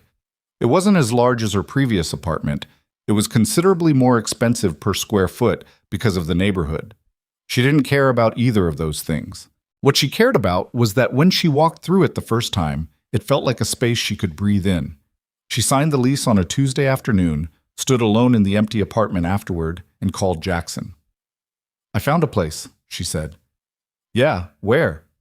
She told him. That's 2 blocks from the park, he said. I know. A pause. That's our park, he said. He said it lightly, but not entirely lightly. Yes, she said. It is. She could hear something in the following silence that neither of them was ready to name yet. They'd been careful with each other in that way. Very careful, almost overly careful, about the space between friendship and whatever was growing in the gaps of friendship. Victoria was careful because she was still, some days, not completely certain of her own perceptions. Jackson was careful because he was the kind of man who didn't rush things he thought mattered. You want help moving? He said. I have professionals for that. I know. I meant the other kind of help, the kind where someone comes over afterward and tells you the couch is in the wrong place. Emma would tell me the couch is in the wrong place. She absolutely would. She has strong opinions about furniture arrangements. I don't know where that came from. Victoria looked around the empty apartment, the bare floors, the walls blank and full of possibility. The east-facing windows already warming in the late afternoon light that came through them at a low angle. Jackson, she said. Yeah. Thank you for... I know I've said it. I know I've said it a lot, but I mean it every time. He was quiet for a moment. I know you do. She paused. This year has been the worst year of my life, and also somehow the one where I figured out the most. I don't know how those things can be true at the same time, but they are. They usually are, he said quietly. Claire said something last week. In our session, she said, Victoria stopped, put it together. She said that the people who come out the other side of this, they don't come out unchanged. That's not what happens. What happens is they come out knowing themselves better, knowing what they need, what they can't live without, what they won't compromise on. She looked out the east-facing windows. I didn't know those things before. I thought I did. I thought I was very clear-headed about my own life. And now? Now I know I'm someone who needs to be told the truth, even when it's inconvenient. Who needs space that's actually mine? Who needs people around her who aren't adding to the noise? She paused. And I know I need to stop thanking people for the basics of human decency like it's a luxury. That one's taking longer. Take the time it takes, he said. But the week before Victoria moved into her apartment, she went back to the Meridian. Not for a session this time. Claire had asked if she'd be willing to take on a more regular role, not as a counselor, she had no training for that, but as something Claire had started calling a community bridge, someone who came in once a month and talked with women in the earlier stages, someone who was proof of the other side. Victoria stood in the garden behind the brownstone, small, urban, nothing grand about it, but full of things growing in the May warmth, and talked to Claire about it. The garden had come fully alive since November. The roses she'd seen as frozen canes from the window that first day were flowering, deep red, improbably vibrant against the gray brick wall. I'm not a success story, Victoria said carefully. I don't want to be positioned as a success story. You're not, Claire said. You're a person who's still in the middle of it, who can speak honestly about what that middle looks like. That's more useful. I still have bad days. I know. There are still times I second-guess things. Decisions. Whether my read on a situation is accurate or whether I'm still... She paused. Whether Marcus's voice is still in your head, Claire said. Yes. It'll be there for a while, Claire said, simply, without flinching. The work is learning to hear it as his voice, not yours, not truth. Victoria looked at the roses against the brick wall. It's getting easier to tell the difference, she said. Yeah. Claire smiled, a real one, slightly crooked. It does. They stood in the garden for a while in the May morning, the city noise going on around them, the roses doing their completely indifferent and beautiful thing. Victoria thought about November, about standing in the rain not knowing where to go, about a diner at midnight and coffee going cold, about how far that felt from this garden in the sunshine, and also how directly it connected. Not a break in the line, but a continuation of it. The same line running through every bad day and hard conversation and small, incremental shift until it arrived here. She was not fixed. She was not finished. She was still, as Claire would say, in the middle of it. But the middle of it felt like a different thing than it had in November. Less like something closing around her. More like something opening up. On a Saturday in late May, Victoria moved into her apartment. The movers were done by early afternoon. The boxes were in their approximate right rooms. The couch was in what Victoria thought was probably the right place. The east-facing windows caught the afternoon light at a low angle and turned the bare floors warm and gold. Jackson and Emma showed up at 4 o'clock with a plant, a small, sturdy succulent in a terracotta pot, chosen by Emma, who had apparently researched the subject and determined that succulents were, in her words, basically impossible to kill, which is good for beginners. I'm not a beginner, Victoria said. You said you'd never kept a plant, Emma said reasonably. That doesn't make me a... Victoria looked at Jackson. She's not wrong, he said. Victoria looked at the succulent. It sat in its terracotta pot, looking compact and entirely self-sufficient, which she found oddly appealing. Thank you, Emma, she said. Emma nodded with the gravity of someone who has completed a mission. She then walked through the apartment with Biscuit, conducting what appeared to be an inspection, and returned with her verdict. The couch was in the wrong place. The couch needs to face the window, she said. It faces the room, Victoria said. But the window has the view, Emma said, as if this were self-evident. Victoria looked at the couch, looked at the window, looked at Jackson, who had the very specific expression of a person trying not to look like he had an opinion. You have an opinion, she told him. I said nothing. Your face said something. He broke. The window is better, he said. She's right. I'm sorry. Victoria moved the couch. The three of them sat in the rearranged living room in the late afternoon, Emma on the floor with Biscuit, making up a detailed story about what Biscuit would do if he ran a bakery. Jackson and Victoria on the couch that now faced the windows, the east-facing glass full of the long golden light of a May evening settling over the city. It was a very ordinary thing. A couch, a window, a child on the floor talking to a dog, the city outside going about its business.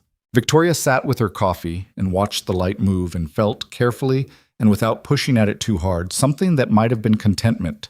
Not the complete, uncomplicated kind, The kind with edges and history and work still to do, but real. That was the thing. It was real.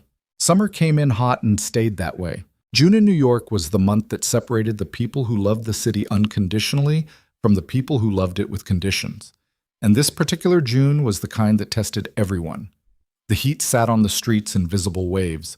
The subway platforms were a specific kind of miserable that required a certain philosophical acceptance. Central Park filled with people who had decided that being outside in 90-degree heat was still preferable to being inside with whatever their apartment situation was, which said something about New York apartments. Victoria had bought a window unit for her bedroom and was locked in an ongoing negotiation with it about temperature.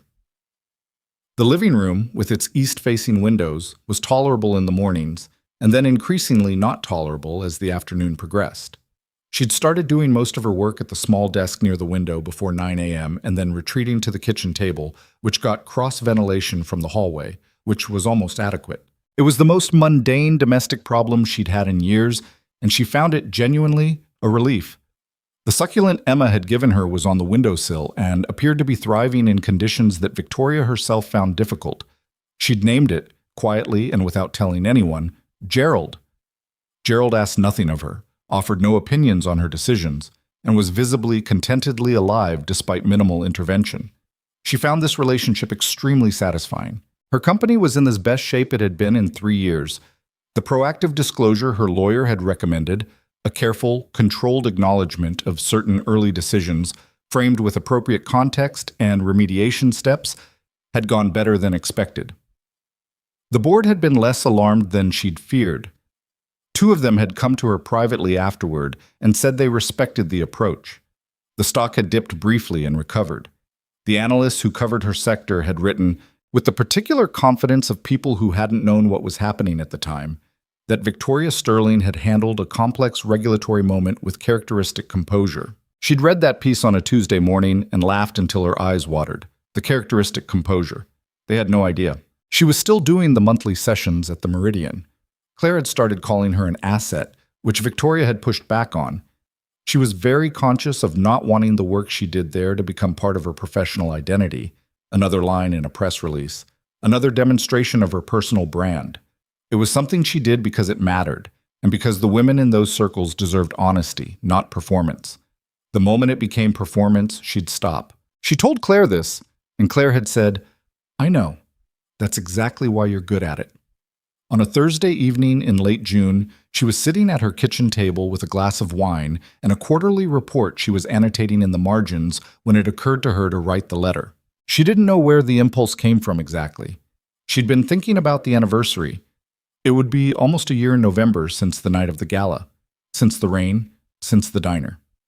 She'd been thinking about that in the abstract way she sometimes thought about it, the way you think about a thing that changed the shape of your life without entirely being able to hold the full weight of what that means. She got a legal pad from the drawer, a real one, yellow, the kind she used in meetings when she didn't want to type. She found a pen. She sat for a while looking at the blank page. Then she started writing. She didn't show it to anyone, not Claire, not the women at the Meridian. She wrote it over several evenings, not continuously, but in the way that things get written when you're trying to say something true rather than something impressive. She'd write a paragraph and put it down, come back the next night and reread it and cross out the parts that sounded like a speech, and replace them with the parts that sounded like what she actually meant. The first draft was 6 pages. The 4th draft was 2.5. She wasn't entirely sure what she was going to do with it when it was done. She knew she wanted Jackson to have it. She was less clear on the how and the when, and she was vaguely aware that the letter was also doing something else. It was forcing her to articulate things she had been living with but not fully examined. The particular clarity of having to write something down, to put it in order, to make it coherent for another person, was doing work on her that she hadn't expected. She wrote about the rain, about sitting in his car not knowing whether she could trust her own decision to get in. About the diner, the 2 bright lights, the coffee that went cold while she talked. About the specific moment he'd said that's not a relationship, that's a management strategy, and what it had felt like to hear something she'd known in some wordless part of herself and had never heard stated plainly out loud. She wrote about Claire, about Dana, about the police report, and the 4 hours it took and sitting on that precinct step afterward with the particular solidification of something finally existing outside her own head. She wrote about Emma taking her hand in the park. She spent a long time on that paragraph. She crossed it out twice and rewrote it both times because she wasn't trying to make it sentimental. It wasn't sentimental, it was just true. And the truth of it was that the small, uncomplicated trust of a 7-year-old had undone something in her that 2 years of deliberate adult cruelty had done. She didn't know how to say that without it sounding like too much, but she tried anyway. She wrote about what she understood now that she hadn't before, about the difference between the life she'd been managing and the life she was starting to actually inhabit, about what it meant to be in a room and be completely herself, without calculating what version of herself the room required. She wrote, "Before that night, I knew how to be successful. I did not know how to be safe. I had confused those two things for so long that I'd stopped noticing they were different. You helped me notice." She looked at that sentence for a long time before she decided to leave it in. The last paragraph took her 3 evenings. She started it 4 different ways. The 4th way was the right one. And when she finished it, she put the pen down and read the whole thing through once, and it wasn't perfect. There were sentences that were still slightly clunky, still slightly too formal in places, but it was honest. It was the most honest thing she'd written since she couldn't remember when. She folded it into thirds, put it in an envelope, and wrote his name on the front. Just Jackson. Nothing more. Then she put it in the drawer with the legal pad and left it there for 6 weeks. The reason she left it there for 6 weeks was not that she'd changed her mind. It was that she was working out, slowly, something more complicated. She was in love with him. She'd known this, in the background, for several months. Not the sudden kind. Nothing about this had been sudden. Everything about it had been slow and careful and built on 1,000 small, honest moments. But the kind that arrives gradually, that you recognize one day not because something new happened, but because you've been living with it long enough that its shape has become familiar. She was in love with him, and she was frightened of it. Not in the way she'd been frightened of Marcus. Nothing like that. It was a different kind of fear. The fear that comes not from danger, but from the stakes of wanting something real. She had been badly enough damaged that she did not entirely trust her own instincts about men yet. She'd told Claire this. "That's fair," Claire had said, which was not the response Victoria had been hoping for. It takes time to trust your instincts again after they've been systematically overridden. But I want to ask you something. When you're with Jackson, does he ever do anything that makes you feel the way Marcus made you feel? Victoria thought about it seriously. No. Not in small ways, not even slightly. No. She was certain about this. She paused. He's the opposite. He does this thing where he just waits. He never pushes. He never asks me to be anything I'm not being. If anything, I'm more myself with him than I am alone. Then what are you afraid of? That I'm wrong, Victoria said. That I've convinced myself he's safe because I want him to be safe, and I've been wrong before about what people are. Claire was quiet for a moment. You were wrong about Marcus because Marcus worked very hard to make you wrong. He was deliberate about what he showed you and what he hid. That's not the same as your judgment failing you. She paused. Has Jackson ever hidden anything from you? Victoria thought about the kitchen conversation in the park. My marriage fell apart. I work too much. I'm not always present with Emma the way I want to be. The particular quality of that honesty, the way he'd offered his own imperfections with the same plainness he offered everything else. No, she said. Your instincts about him are probably right, Claire said, but I understand not being ready to act on them. That's also okay. So she left the letter in the drawer. She went on with her summer. She went to the Meridian. She ran her company. She had Saturday mornings in the park with a man who waited without pushing and a 7-year-old who had, by July, begun referring to Victoria as my dad's friend Victoria, with a proprietary emphasis on my that made Jackson look at the ceiling with the expression of a man who had lost control of a specific narrative. She had dinners with Jackson, occasionally, the kind that started as practical. They were both in the neighborhood, they were both going to eat, it was efficient, and became something else, longer and later and more easily honest as the summer progressed. He'd come to her apartment sometimes, or she'd go to his, and they'd cook or order in and sit at the table talking about things that had nothing to do with the situation they'd been inside together, which was itself a kind of development. They talked about books they'd read and things that irritated them and what they thought about various people they knew professionally and the specific question of whether Biscuit was genuinely intelligent or performing intelligence, which was a debate they'd been having for months without resolution. She was, she thought, happy. In the careful, eyes-open way that she was learning to be happy. Not the blind happy of before, which had been partly performance, but the kind that acknowledged its own complications and was happy anyway. In August, she took the letter out of the drawer. Gerard. She called him on a Tuesday evening in the second week of August. "I want to take you somewhere," she said. A pause. "Okay. Where?" "The Blue Anchor," she said. "Friday night." He was quiet for a moment that lasted just long enough for her to understand that he remembered, that he recognized as she did, the particular weight of that choice. "Yeah," he said. "Okay." Friday was warm in his way of late summer, the air still soft, the city at that specific end-of-summer mood that's partly melancholy and partly relief, the knowledge that the heat was almost over sitting somewhere in the air alongside the heat itself. They walked to the diner from her apartment, which was close enough. The evening was the kind you walked through rather than rushed, and they walked slowly and talked about nothing in particular. Something Emma had said that week about the nature of clouds, an article Jackson had read about deep-sea fish that he found compelling and she found mildly unsettling. The Blue Anchor looked exactly the same. The vinyl booths, the sticky menus, the pie case rotating with its patient confidence.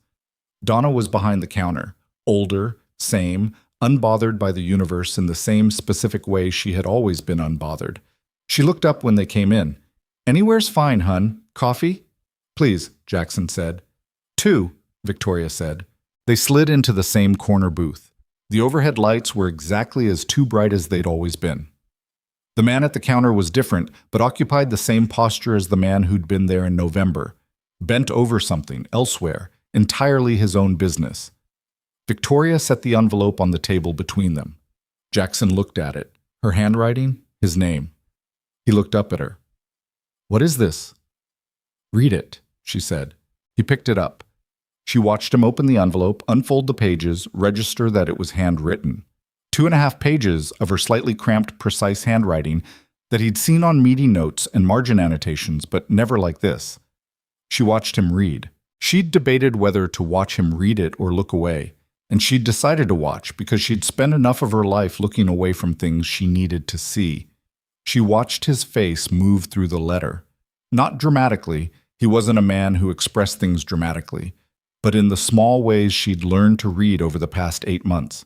The slight shift around his eyes in the second paragraph, the way his jaw moved once in the middle, a single small clench, when she knew he'd hit the part about the lamp and look what you made me do.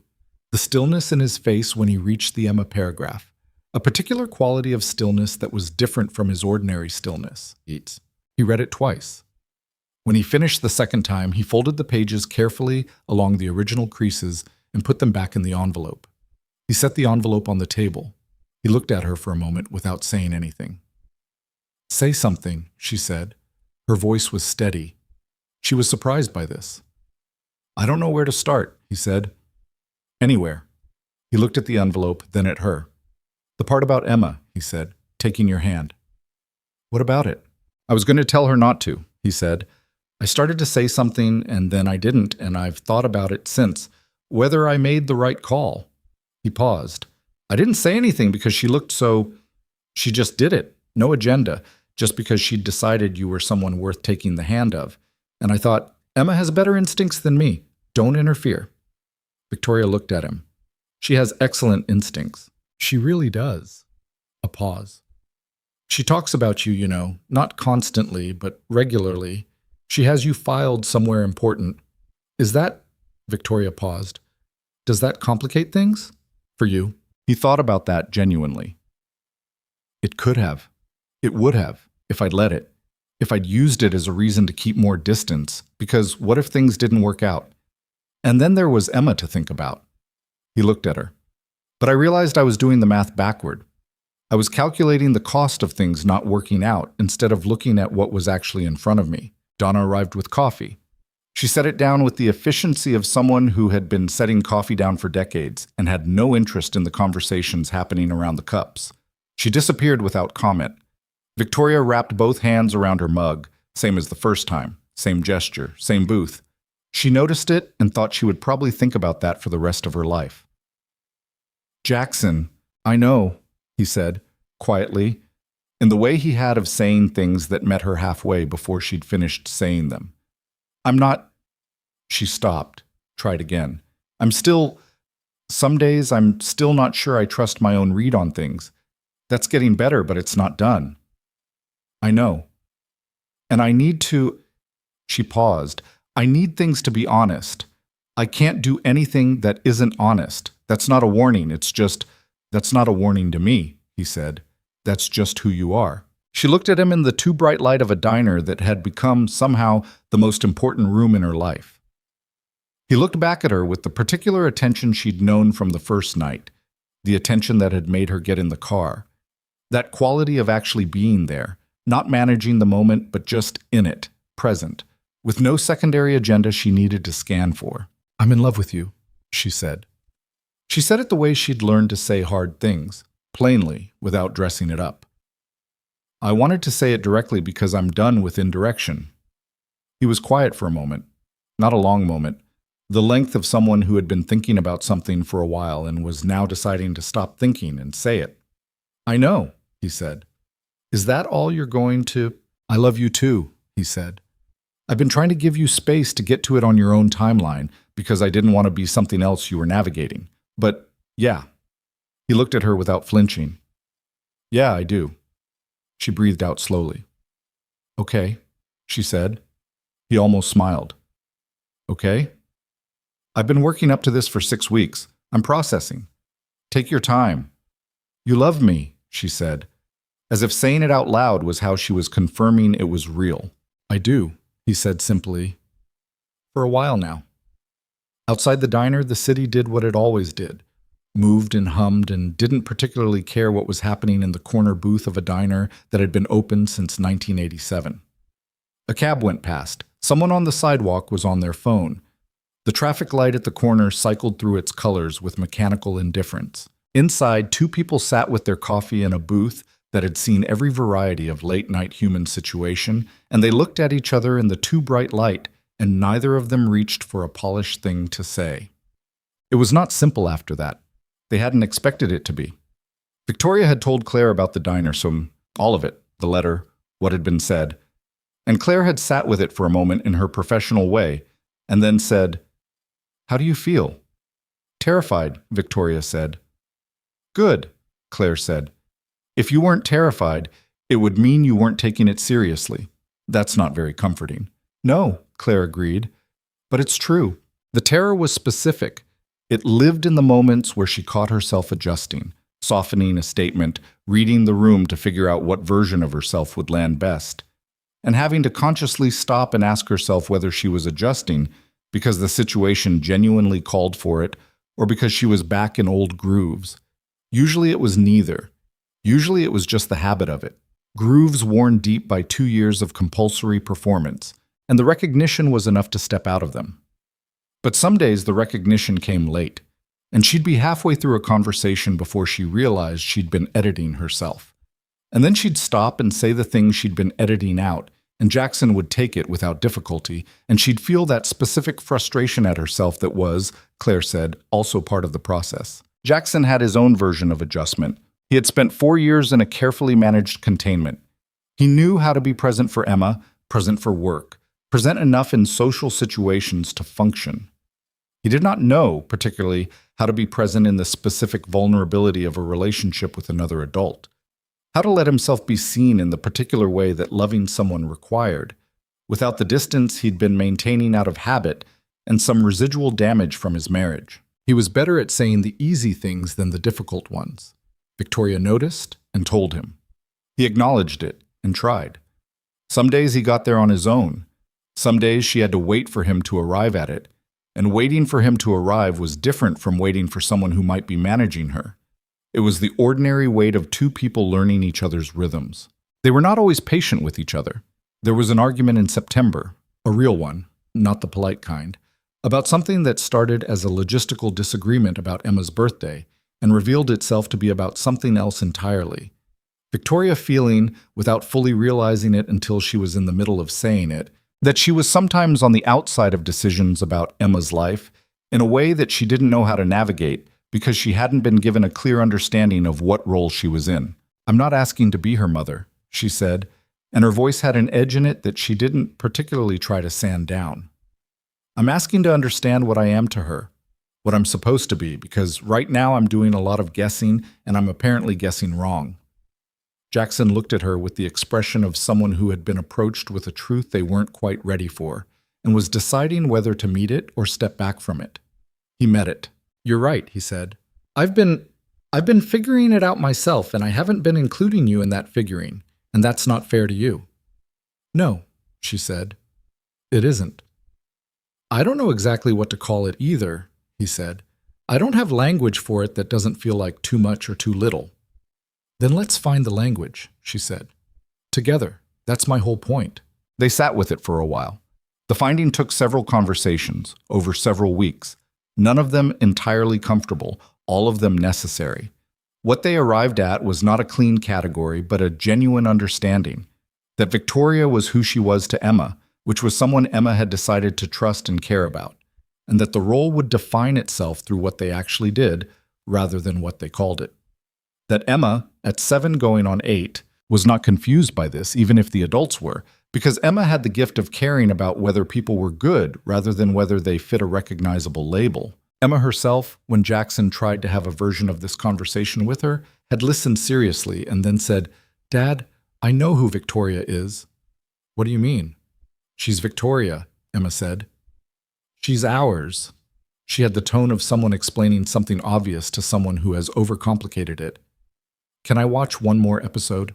Jackson had told Victoria this later, and Victoria had laughed and then been quiet for a moment and then laughed again and said, "She's ours. She said that." "She did. Your daughter is smarter than both of us." "Yes," Jackson said. "I know." October arrived and the city turned beautiful the way it does for a few weeks every year. The particular brief window when the light is gold and the air is sharp, and the trees in Central Park are burning their slow red and orange fire. Victoria walked to work when she could, taking the long way through the park in the mornings, letting the light and the smell of it and the crunch of leaves under her feet be something she actually noticed rather than background. She had started noticing things again. That was something she'd realized gradually, that during the Marcus years she'd been so focused on managing the internal threat that she'd stopped really registering the external world. She'd looked at things without seeing them, moved through spaces without inhabiting them. Now she looked at things, and they were there, fully there. And the gold October light was genuinely gold, and the sharp October air was genuinely cold, and she was genuinely physically in it. It was such a simple thing, being present. She couldn't have said a year ago how much she'd lost of it until she started getting it back. She was thinking about this, about presence, about how strange the ordinary world is when you're actually in it. When her assistant forwarded her an invitation in October, and the invitation changed the shape of the fall. The invitation was from a foundation she'd never heard of, the Castlebrook Foundation, focused on domestic violence, prevention, and survivor support. They were organizing a fundraising gala in November, the kind of major annual event with a keynote address, and they were asking if she would consider speaking. Not about her company, about her experience. Victoria read the invitation twice, put her phone face down on her desk, picked it up and read it again. She'd spoken at the Meridian. Small circles, private rooms, women in the same situation she'd been in. That was one thing. A fundraising gala was another. Cameras, press coverage, a different kind of public. The joint statement in January had been deliberately opaque. Nobody in her professional world knew the full picture. This would change that. She called Claire. "The Castlebrook thing," Claire said immediately. "I know. They reached out to me too, asking if I had any contacts." "You gave them my name." "I did." Claire's voice was unapologetic. "You can say no, but I thought you should know the option existed." Victoria leaned back in her chair and looked at the ceiling for a moment. If I do this, it becomes public. Everything becomes, yes, Marcus will react, probably. Claire paused. But let me ask you something. Is the reason you'd consider not doing it actually about Marcus? Or is it about being afraid of what it costs professionally? Victoria thought about it honestly. Both, she said. Fair. What else? I don't want to do it wrong. I don't want to make it about me specifically in a way that's… She paused. I've seen people take their trauma and turn it into a brand. I'm not interested in that. I know, Claire said, and that's exactly why you should do it. Because the women I've seen do this well are the ones who are most afraid of doing it wrong. The ones who see it as a performance opportunity tend to land differently. Victoria was quiet. You don't have to decide today, Claire said. I know. She decided that evening. She called Claire and said yes, and then she called Jackson. The Castlebrook Gala, she said. I'm going to speak. A pause. Tell me about it. She told him. She heard him listening.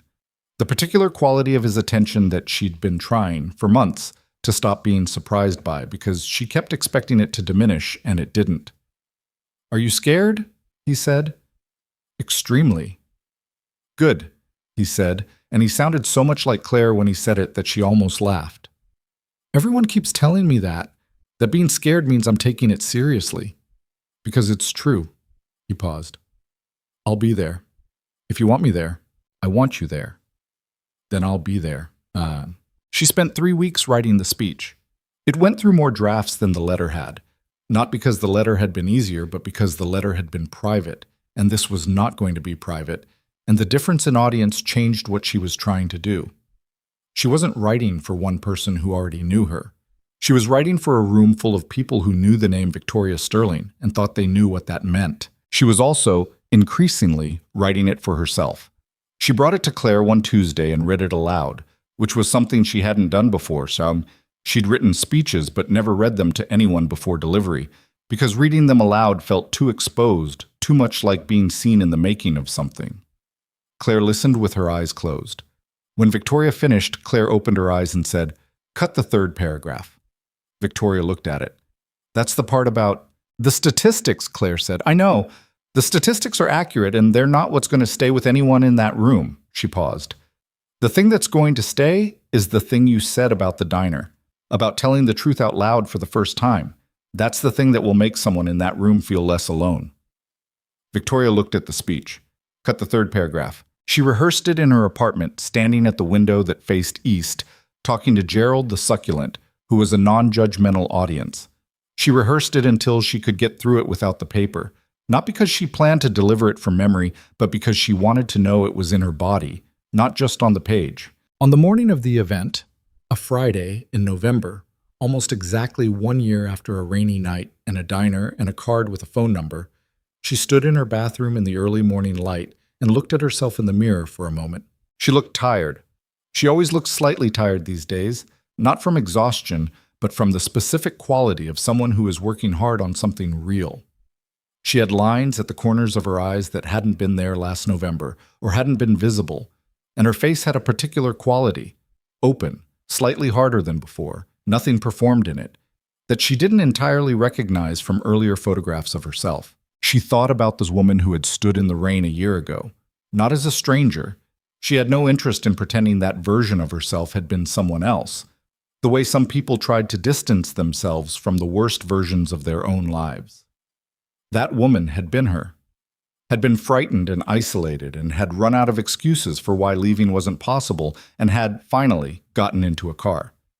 That woman had made every good thing that followed possible. She straightened her shoulders. She went and made coffee.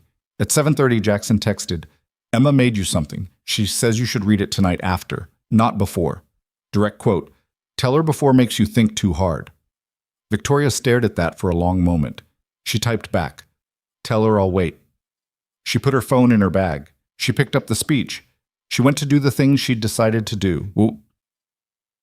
The Castlebrook Gala was held at a venue in Midtown, large, formal, the kind of room that held 400 people in evening wear and made them all look like they were in a movie about themselves. The tables were numbered, the centerpieces were elaborate, the auction items were behind glass. The whole machinery of charity event culture was running at full capacity, which Victoria had attended so many times that she moved through it on muscle memory while keeping most of her attention elsewhere. Jackson was at her table. Claire was there too. Castlebrook had invited her as a representative of the Meridian, which was receiving a portion of the evening's proceeds.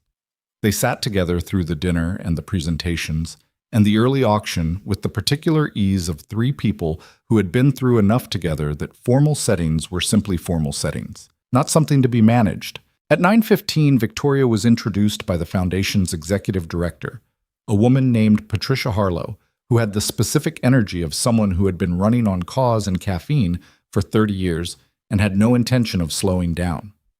Patricia gave a brief, warm introduction that named some of Victoria's business accomplishments and then said simply, "She has something important to say tonight, and she chose to say it here. Please welcome Victoria Sterling." 400 people applauded. Victoria walked to the podium. The room settled. She looked at the speech in her hands for 1 second, not to read it, just to confirm it was there. And then she looked up at the room. 400 faces. In the second row, Jackson. Beside him, Claire, both of them watching with the specific expression of people who already knew what this cost. She did not begin with the statistics. She began with the rain. "A year ago," she said, "I was standing on a sidewalk in Manhattan in the middle of a November storm, and I had nowhere to go. I had a penthouse apartment 4 miles away and a bank account with more zeros than I could meaningfully spend. And I had nowhere to go." The room was quiet. "Not because of the rain," she said, "because of the man who was waiting for me at home." She spoke for 18 minutes. She did not read from the paper after the first paragraph. She looked at the room, not at Jackson, not at Claire, at the whole room, at the 400 faces and the varying states of attention that 400 people occupy when someone is saying something that has weight. She talked about the mechanisms of it, not the dramatic parts, but the ordinary ones, the slow erosion, the way you accommodate and accommodate until the accommodation is indistinguishable from your actual life. She talked about being brilliant and successful and completely unable to trust her own perception of reality. She talked about the specific isolation of having a public life that looked nothing like your private one. She talked about a diner, about coffee going cold, about the first time in 2 years she'd told the truth out loud.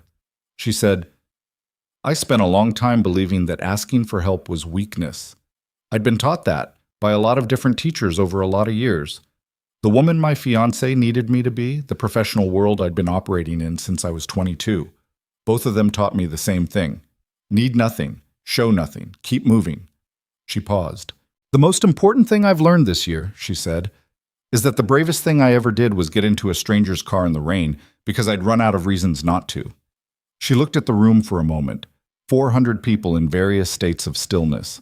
If there is someone in this room tonight, or someone you know, who is standing in the rain trying to calculate whether they can trust someone enough to take a step, I want you to know that step is possible. It is survivable. And you will not come out the other side unchanged, but what you come out with is yourself. She stepped back from the podium. 400 people began to applaud, and the sound of it was large and alive in the big room, and Victoria stood at the podium for a moment and didn't try to process it or manage it, just let it be what it was. She walked back to her table. Jackson stood up when she reached it, not dramatically, just stood up, the way you stand up when someone comes back from something. And she sat down next to him, and he didn't say anything, and she didn't need him to. Claire reached across the table and put her hand briefly over Victoria's. Also said nothing, also didn't need to. The applause went on for a while. Victoria sat in it, straight-backed, clear-eyed, not performing composure, but actually composed. The real kind, the earned kind, the kind that had nothing to do with managing anyone's perception of her. She thought about the rain, about where that night had led through all the twists of a year she couldn't have predicted and wouldn't undo. She thought about Emma, at home with Jackson's mother, who had made something that was waiting for her to read tonight. She thought about what it might say, and then stopped thinking about it, because she'd been told not to think too hard. She picked up her water glass. She was present. Fully, entirely present. In this room, in this night, in this life that was still being built, still imperfect, still in the middle of its own story. That was enough. That was more than enough. Emma's note was folded into a square approximately the size of a playing card, and sealed with a sticker that depicted a cartoon dog wearing a graduation cap. Victoria found it in her coat pocket when she got home from the gala. Jackson had slipped it in without telling her at some point during the evening when she wasn't paying attention, and the discovery of it was itself a small thing that undid her slightly before she'd even opened it. She sat on the couch that faced the window, per Emma's very firm instruction from the day she moved in. Still in her gown, shoes off, the city outside doing its late Friday night thing in amber and dark. She held the folded square for a moment.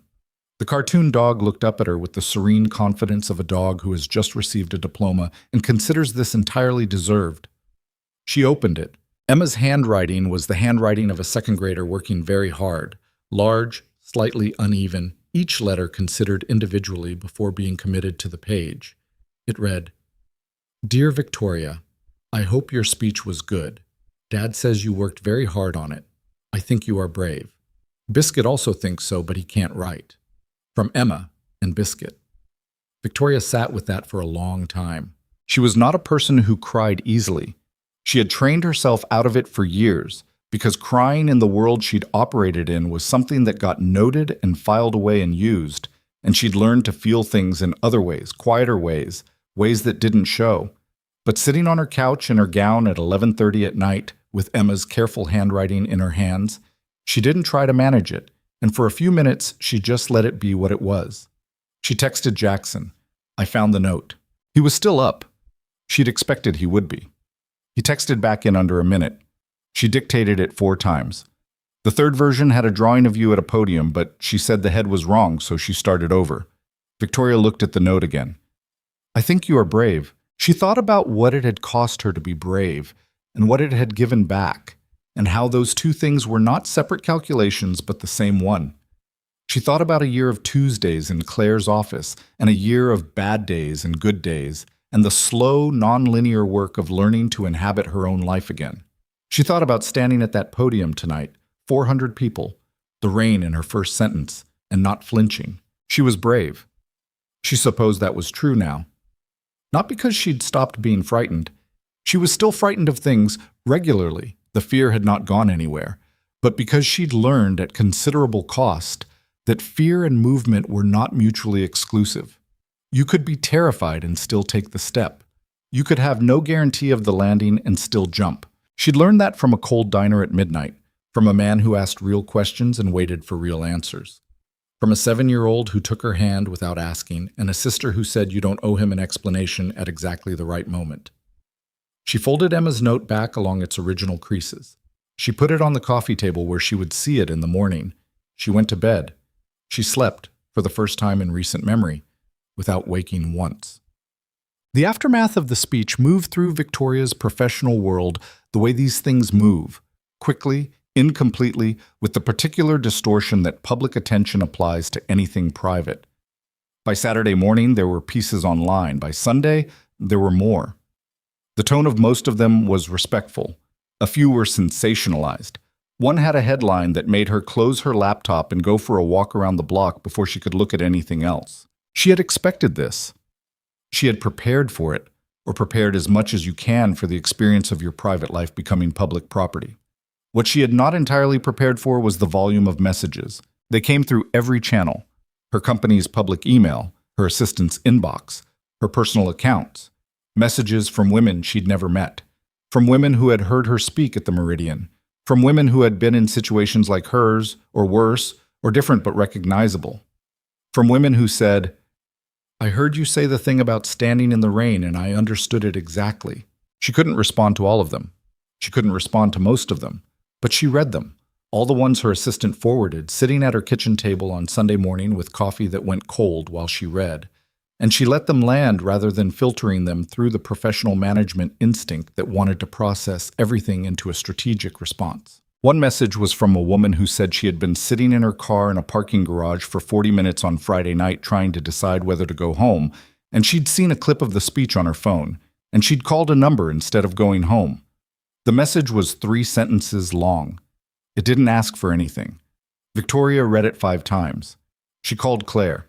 "I got a message," she said, "from a woman who—" She stopped because her throat did something inconvenient. She called a number instead of going home. Claire was quiet for a moment. Yeah, she said softly. That's the whole thing, isn't it? I wasn't expecting, Victoria paused. I wasn't expecting to feel like this about it. Like what? She thought about how to say it honestly. Like it mattered in a way that doesn't have anything to do with me. Like I said, something that belonged to someone else, and she finally got it back. Claire said, That's what it is. That's exactly what it is. A pause. How are you doing? Not professionally? You. Tired, Victoria said, in the good way. The put it down way. Yes. Good. Take the weekend. Don't read anything else online. Come in Tuesday. I will. She put her phone down and looked out the east-facing windows. November morning, gray and cold, the city under a low, flat sky. Almost exactly a year since a night she'd thought was going to break her and had instead eventually done something else entirely. She thought about the woman in the parking garage, about 40 minutes of sitting and deciding, about a number called instead of a door walked back through. She hoped she was okay. She had no way of knowing. That was the particular thing about this kind of work. You said the true thing and sent it out and didn't always know where it landed. You had to make peace with not knowing.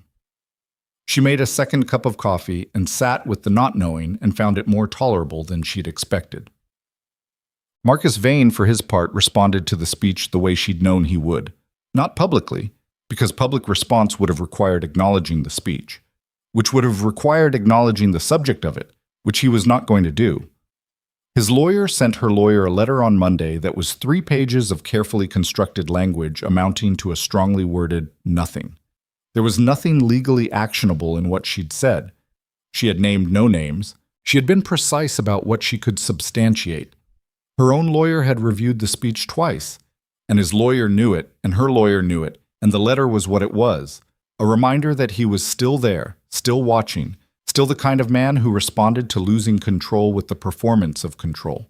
Her lawyer called her on Monday afternoon. We'll respond appropriately, she said. This goes nowhere.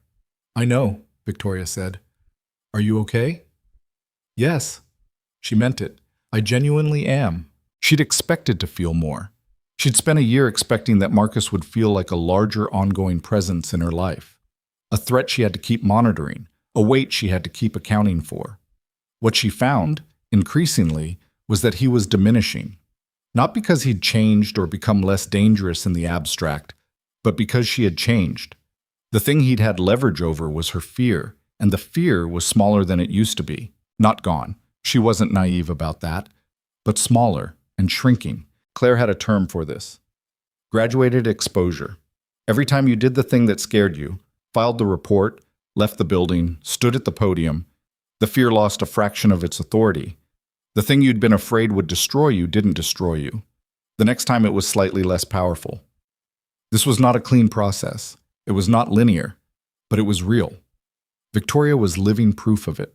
She wrote back to Marcus's lawyer through her own, in 3 sentences, and then she put it in the done column and moved forward. Jackson proposed on a Tuesday in February, which was nobody's idea of a romantic month, in a manner that was entirely consistent with who he was. They were in his kitchen. It was a weeknight, not a special occasion. Emma was at a sleepover at her friend Chloe's house, the one with the 12 puppies that had since been reduced to 8 through the process of rehoming. Victoria had come over after her own late meeting, still in her work clothes, and Jackson had made pasta because pasta was the thing he could reliably make without supervision. They were eating at his kitchen table with a bottle of wine and the particular ease of 2 people who had shared enough ordinary evenings that ordinary evenings had become, without announcement, the texture of their life. He had not planned this particular evening. That was the truth of it, and it was also, she would later think, the most accurate thing about him, that the most important thing he ever said to her came not from a plan, but from a Tuesday. He put his fork down and looked at her across the table. I want to ask you something, he said. She looked up. Something in his voice had a different quality, not nervous exactly, but deliberate in a way that Tuesday evenings were usually not. Okay, she said. I've been thinking about how to do this, he said. I looked at rings. I had a plan, there was a restaurant involved, and a thing Emma was going to do with a note, and he stopped. And then I realized I was performing it, that I was making it into a production because productions feel safer than just saying the thing. Victoria put her own fork down. So I'm just going to say the thing, he said. Okay, she said again. Her voice was completely steady. She realized distantly, not afraid. This was new information. You are the most honest person I know, he said. Which sounds like a strange thing to lead with, but it's the truest thing I can say. And I'd rather say the truest thing than the most polished thing. Mein Bastiket-san. He paused. You've taught me more about what it means to actually be in something, actually present, not managing it from a distance, than anything I've figured out on my own. And I want to be in it, all of it. The complicated parts, and the ordinary parts, and the Tuesday nights, and whatever comes after Tuesday nights. Another pause, shorter. Will you marry me? He said it as a sentence more than a question, which was, she would tell Claire on Wednesday, so completely him that she couldn't have scripted it better. She looked at him across the kitchen table. The pasta was getting cold. The wine was open. The overhead light was not particularly flattering. There was no ring visible, which meant he'd either forgotten it or made a point of not having one. And she suspected the latter because he knew her and he knew that a ring produced at a kitchen table with no ceremony was more her than a ring in a velvet box at a restaurant. She would find out later when Emma came home from the sleepover and produced a small box from her coat pocket with barely contained excitement that Emma had been holding the ring for 2 weeks. He kept putting it in different places and forgetting where, Emma explained. So I said I would keep it. I have a very safe pocket. The ring was simple. A single stone, clean setting, nothing that tried too hard. It was exactly right. But that was later. In the kitchen, at the table, on a Tuesday with cold pasta and a bottle of wine, Victoria looked at Jackson and felt the particular quality of a moment she knew she was going to remember. Not because it was perfect, but because it was completely real. Yes, she said. He let out a breath that told her, more than anything else he could have said, that he had not been entirely certain of the answer, even though she would have told him she'd been visibly in love with him for 6 months. That uncertainty, that he hadn't taken her for granted, that even here he hadn't assumed, was so completely him that it made her love him more, which she hadn't been sure was still possible. Yes, she said again, because it felt worth saying twice. He reached across the table and took her hand. Not dramatically, just took it, the way you take the hand of someone you're planning to keep. They sat in the kitchen for a while. The pasta stayed cold. The city went about its business outside. At some point, one of them reheated the food, and they finished dinner and talked about entirely ordinary things. Emma's school project, something going on with a client of Jackson's, whether Gerald the succulent needed a larger pot. And it was the most normal evening she could remember having. And it was also the best one. Well, they did not rush the wedding. That was a decision they made together, for reasons that didn't need much explanation between them. Victoria was still in therapy with Claire's referral.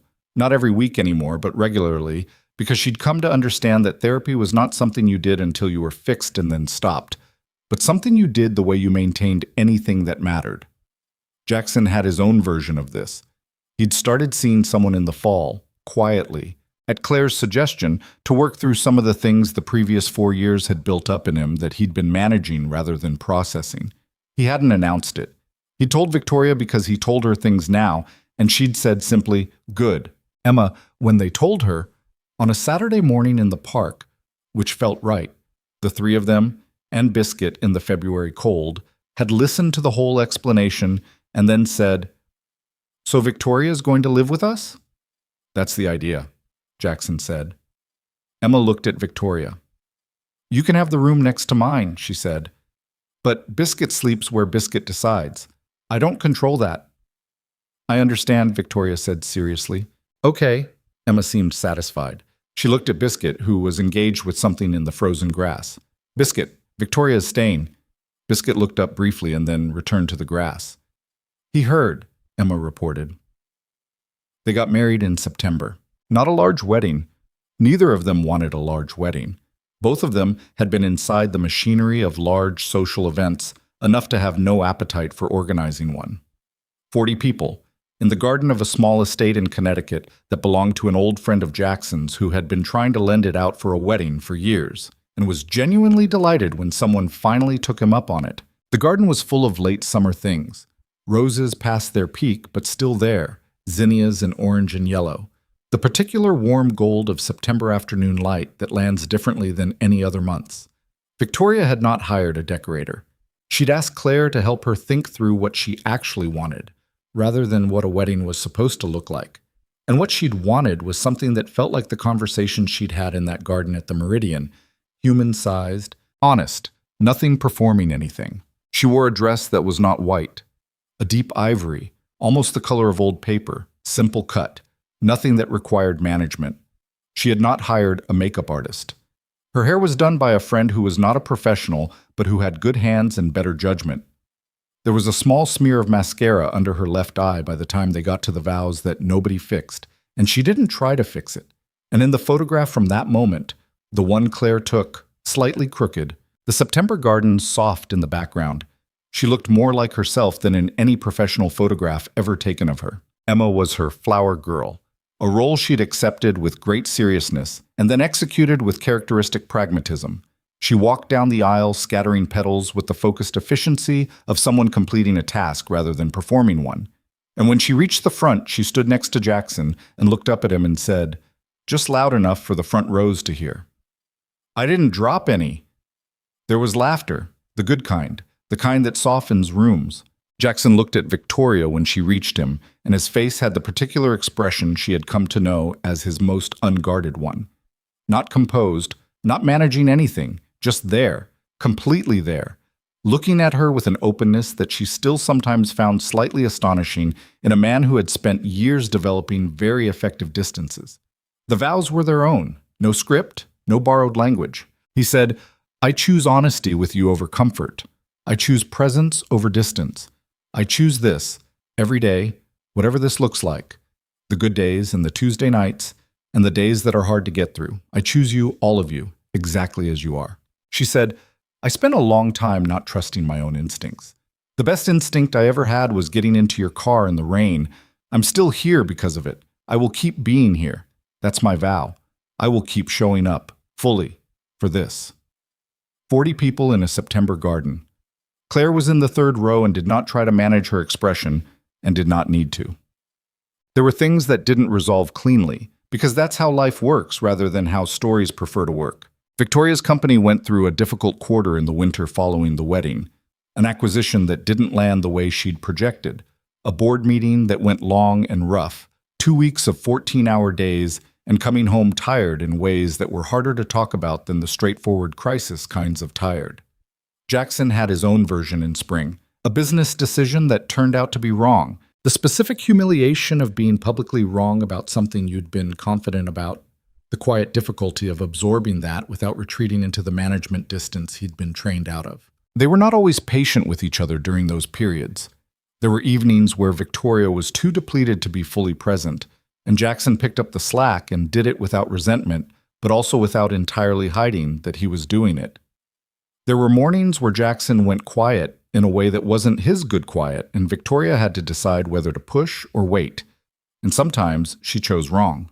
They argued about logistics, who was managing what with Emma's schedule, the particular stress of two demanding careers running parallel to each other, the fact that neither of them had fully figured out how to work at the same time in the same space without one of them unconsciously deferring. They worked on it. Some of it got better. Some of it remained a thing they were still figuring out. Emma turned 9 and then 10, losing teeth and gaining opinions at approximately equal rates. She had her father's stillness and her own particular brand of certainty that was entirely hers. She called Victoria Victoria always, never a substitute word, never a title that wasn't accurate. And the relationship between them was not the relationship between a mother and a child, was something without an exact name, and they had both stopped needing it to have one. It was what it was. Two people who had decided each other mattered, building a thing that had its own language. One afternoon in October, Emma was 10, a school day, Jackson at his office. Victoria was helping Emma with a project about local history. They were at the kitchen table with glue sticks and printed photographs and the particular chaos of a project that had expanded beyond its original scope, which was where all Emma's projects ended up. Emma was cutting something with precision, focused intensity and said, without looking up, "Victoria, did you know that the building I was born in was torn down? I didn't know that. Dad showed me. He said it was there when I was born, and then it wasn't." Emma considered her cutting. "He said that's how cities work. Things go away and other things take the same space, and after a while you can't tell what used to be there." "He's right," Victoria said. "I think that's sad," Emma said, "but also okay, because the space is still there even if the building isn't." Victoria looked at her. At the dark head bent over the glue and photographs, the careful hands, the sideways hat energy that Emma had carried since babyhood, now translated into a different kind of intensity. "Yeah," Victoria said.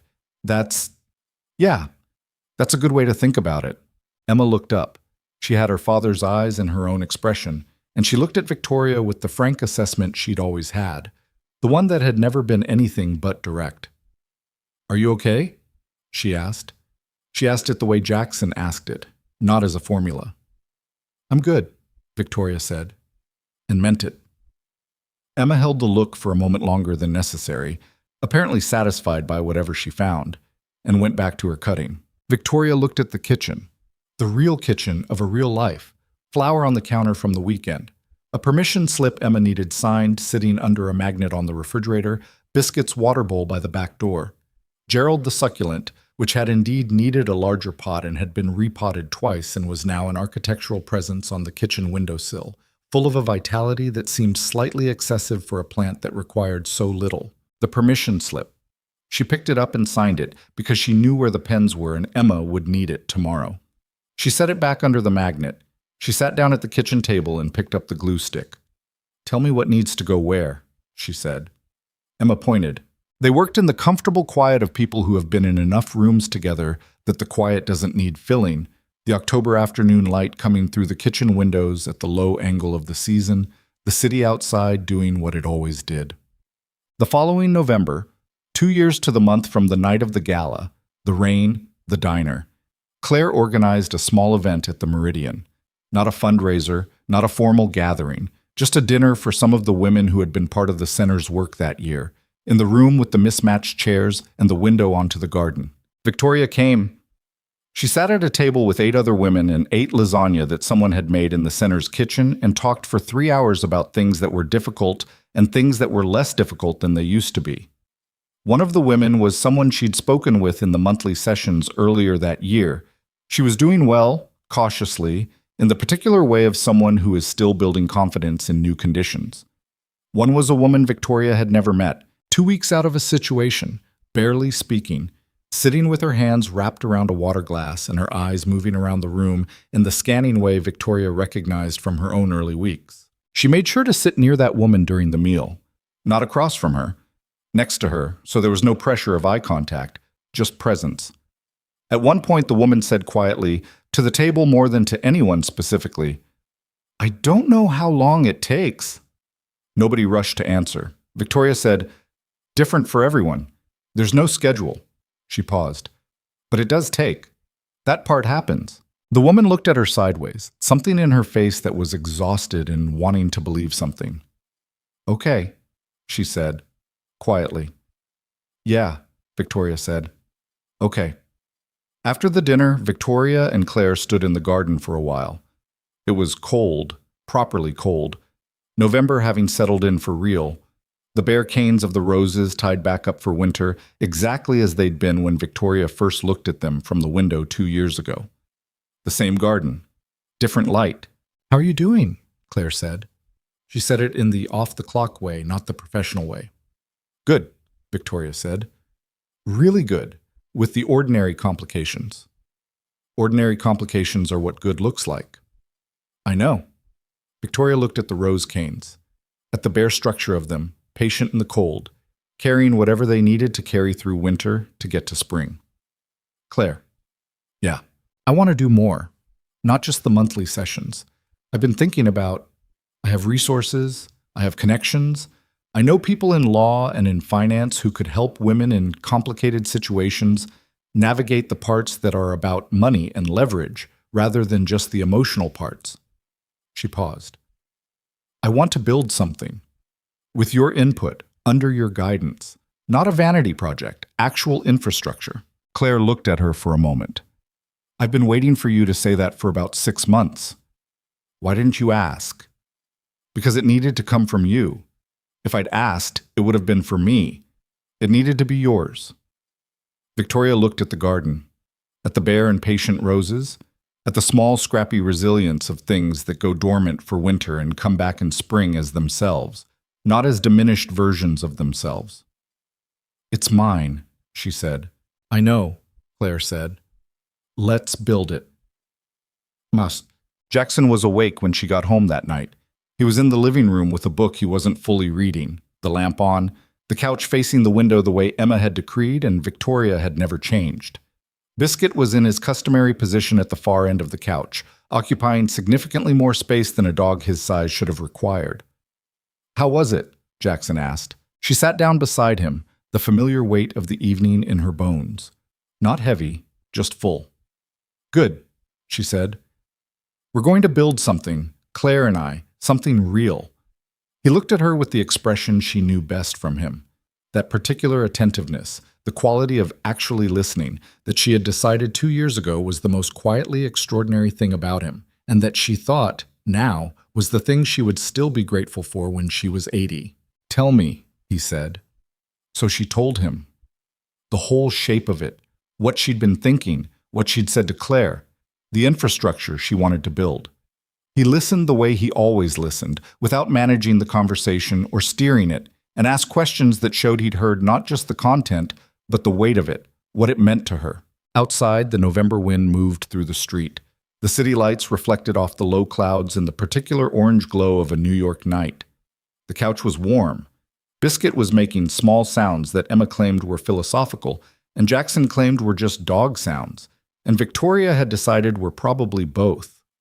At some point, she said, "A year ago I didn't have any of this." 2 years ago, he said. Almost exactly. 2 years ago I was standing in the rain, not knowing where to go. And now? She looked at him, at the lamplit room, at the city outside the window that faced east, that caught the morning light when the morning came, that had been the right window to put the couch in front of, as any reasonable person could have told her. Now I know exactly where I am, she said. He took her hand. The way he did things, without drama, without announcement, just the plain and continuous choice of it. She leaned back into the couch and looked at the city outside the window. She thought about what she'd said to the woman at the Meridian table tonight. It does take. That part happens. She believed that. Not because she'd been told it in the abstract or read it somewhere, but because she had lived it at considerable cost and could stand behind it with her whole self. She had not come out of the last 2 years unchanged. That was not what had happened. She'd come out altered in ways that still, occasionally, surprised her. Things she felt differently now, things she'd had to unlearn. The particular recalibration of a person who has been systematically dismantled and has put herself back together with different tools and better information. She was not fixed. That was not the right word and had never been the right frame. She was not the version of herself from before. That woman was gone. And she didn't mourn her, because that woman had been managing rather than living. She was the version of herself that had been built from the materials of survival and honesty and the particular grace of people who had chosen to show up. She thought about what she'd learned, not the clean, summarizable version, the version you put in a speech or on a page, but the actual version, the one that lived in her body. She had learned that asking for help is not the end of something. It is sometimes the beginning. She had learned that the people who will actually show up for you are almost never the ones you expected. They are the ones who ask real questions and wait for real answers and don't use what you tell them against you. She had learned that recovery is not a destination. It is a direction. You point yourself at it and you keep moving, and some days you move a lot and some days you barely move, and both kinds of days count. She had learned at the most fundamental level that she was allowed to take up space, to need things, to be something other than composed. That the version of herself that stood in a too bright diner at midnight and said, "I don't know what to do," was not a failure. She was the truest version of herself she'd been in years, and everything real had grown from that moment of truth. She had learned by watching Jackson that consistency is its own kind of love, not the dramatic declarations, the showing up. Tuesday after Tuesday, the putting down of the book, the real question, the waiting. She had learned from Emma that children know who matters to them with a clarity that adults spend years unlearning. She had learned to trust that clarity rather than complicate it. Outside, the wind moved through the November street. Somewhere below, a cab went past, its headlights sweeping the wall. The city turned and hummed and did its perpetual, unremarkable thing. Biscuit made a sound. Emma would have called it philosophical. Jackson would have called it a snore. Victoria, for the first time in her life, was entirely certain where she was. She was home, not because of the address or the square footage or the east-facing window, because of what had been built in this space, slowly, imperfectly, by people who had chosen honesty over comfort and presence over distance, again and again, on ordinary evenings, in the specific and unspectacular way that real things get built. A man who had pulled over in the rain because he'd asked a real question and waited for a real answer. A girl who took your hand without asking because she'd decided you were worth it. A sister who said you don't owe him an explanation at exactly the right moment. A garden with roses that came back every spring as themselves. And a woman who had stood in the rain not knowing where to go and had gone somewhere anyway and had found not the life she'd planned, not the polished version, not the one that looked right from the outside, but the one that was actually hers. That was enough, more than enough. That was everything.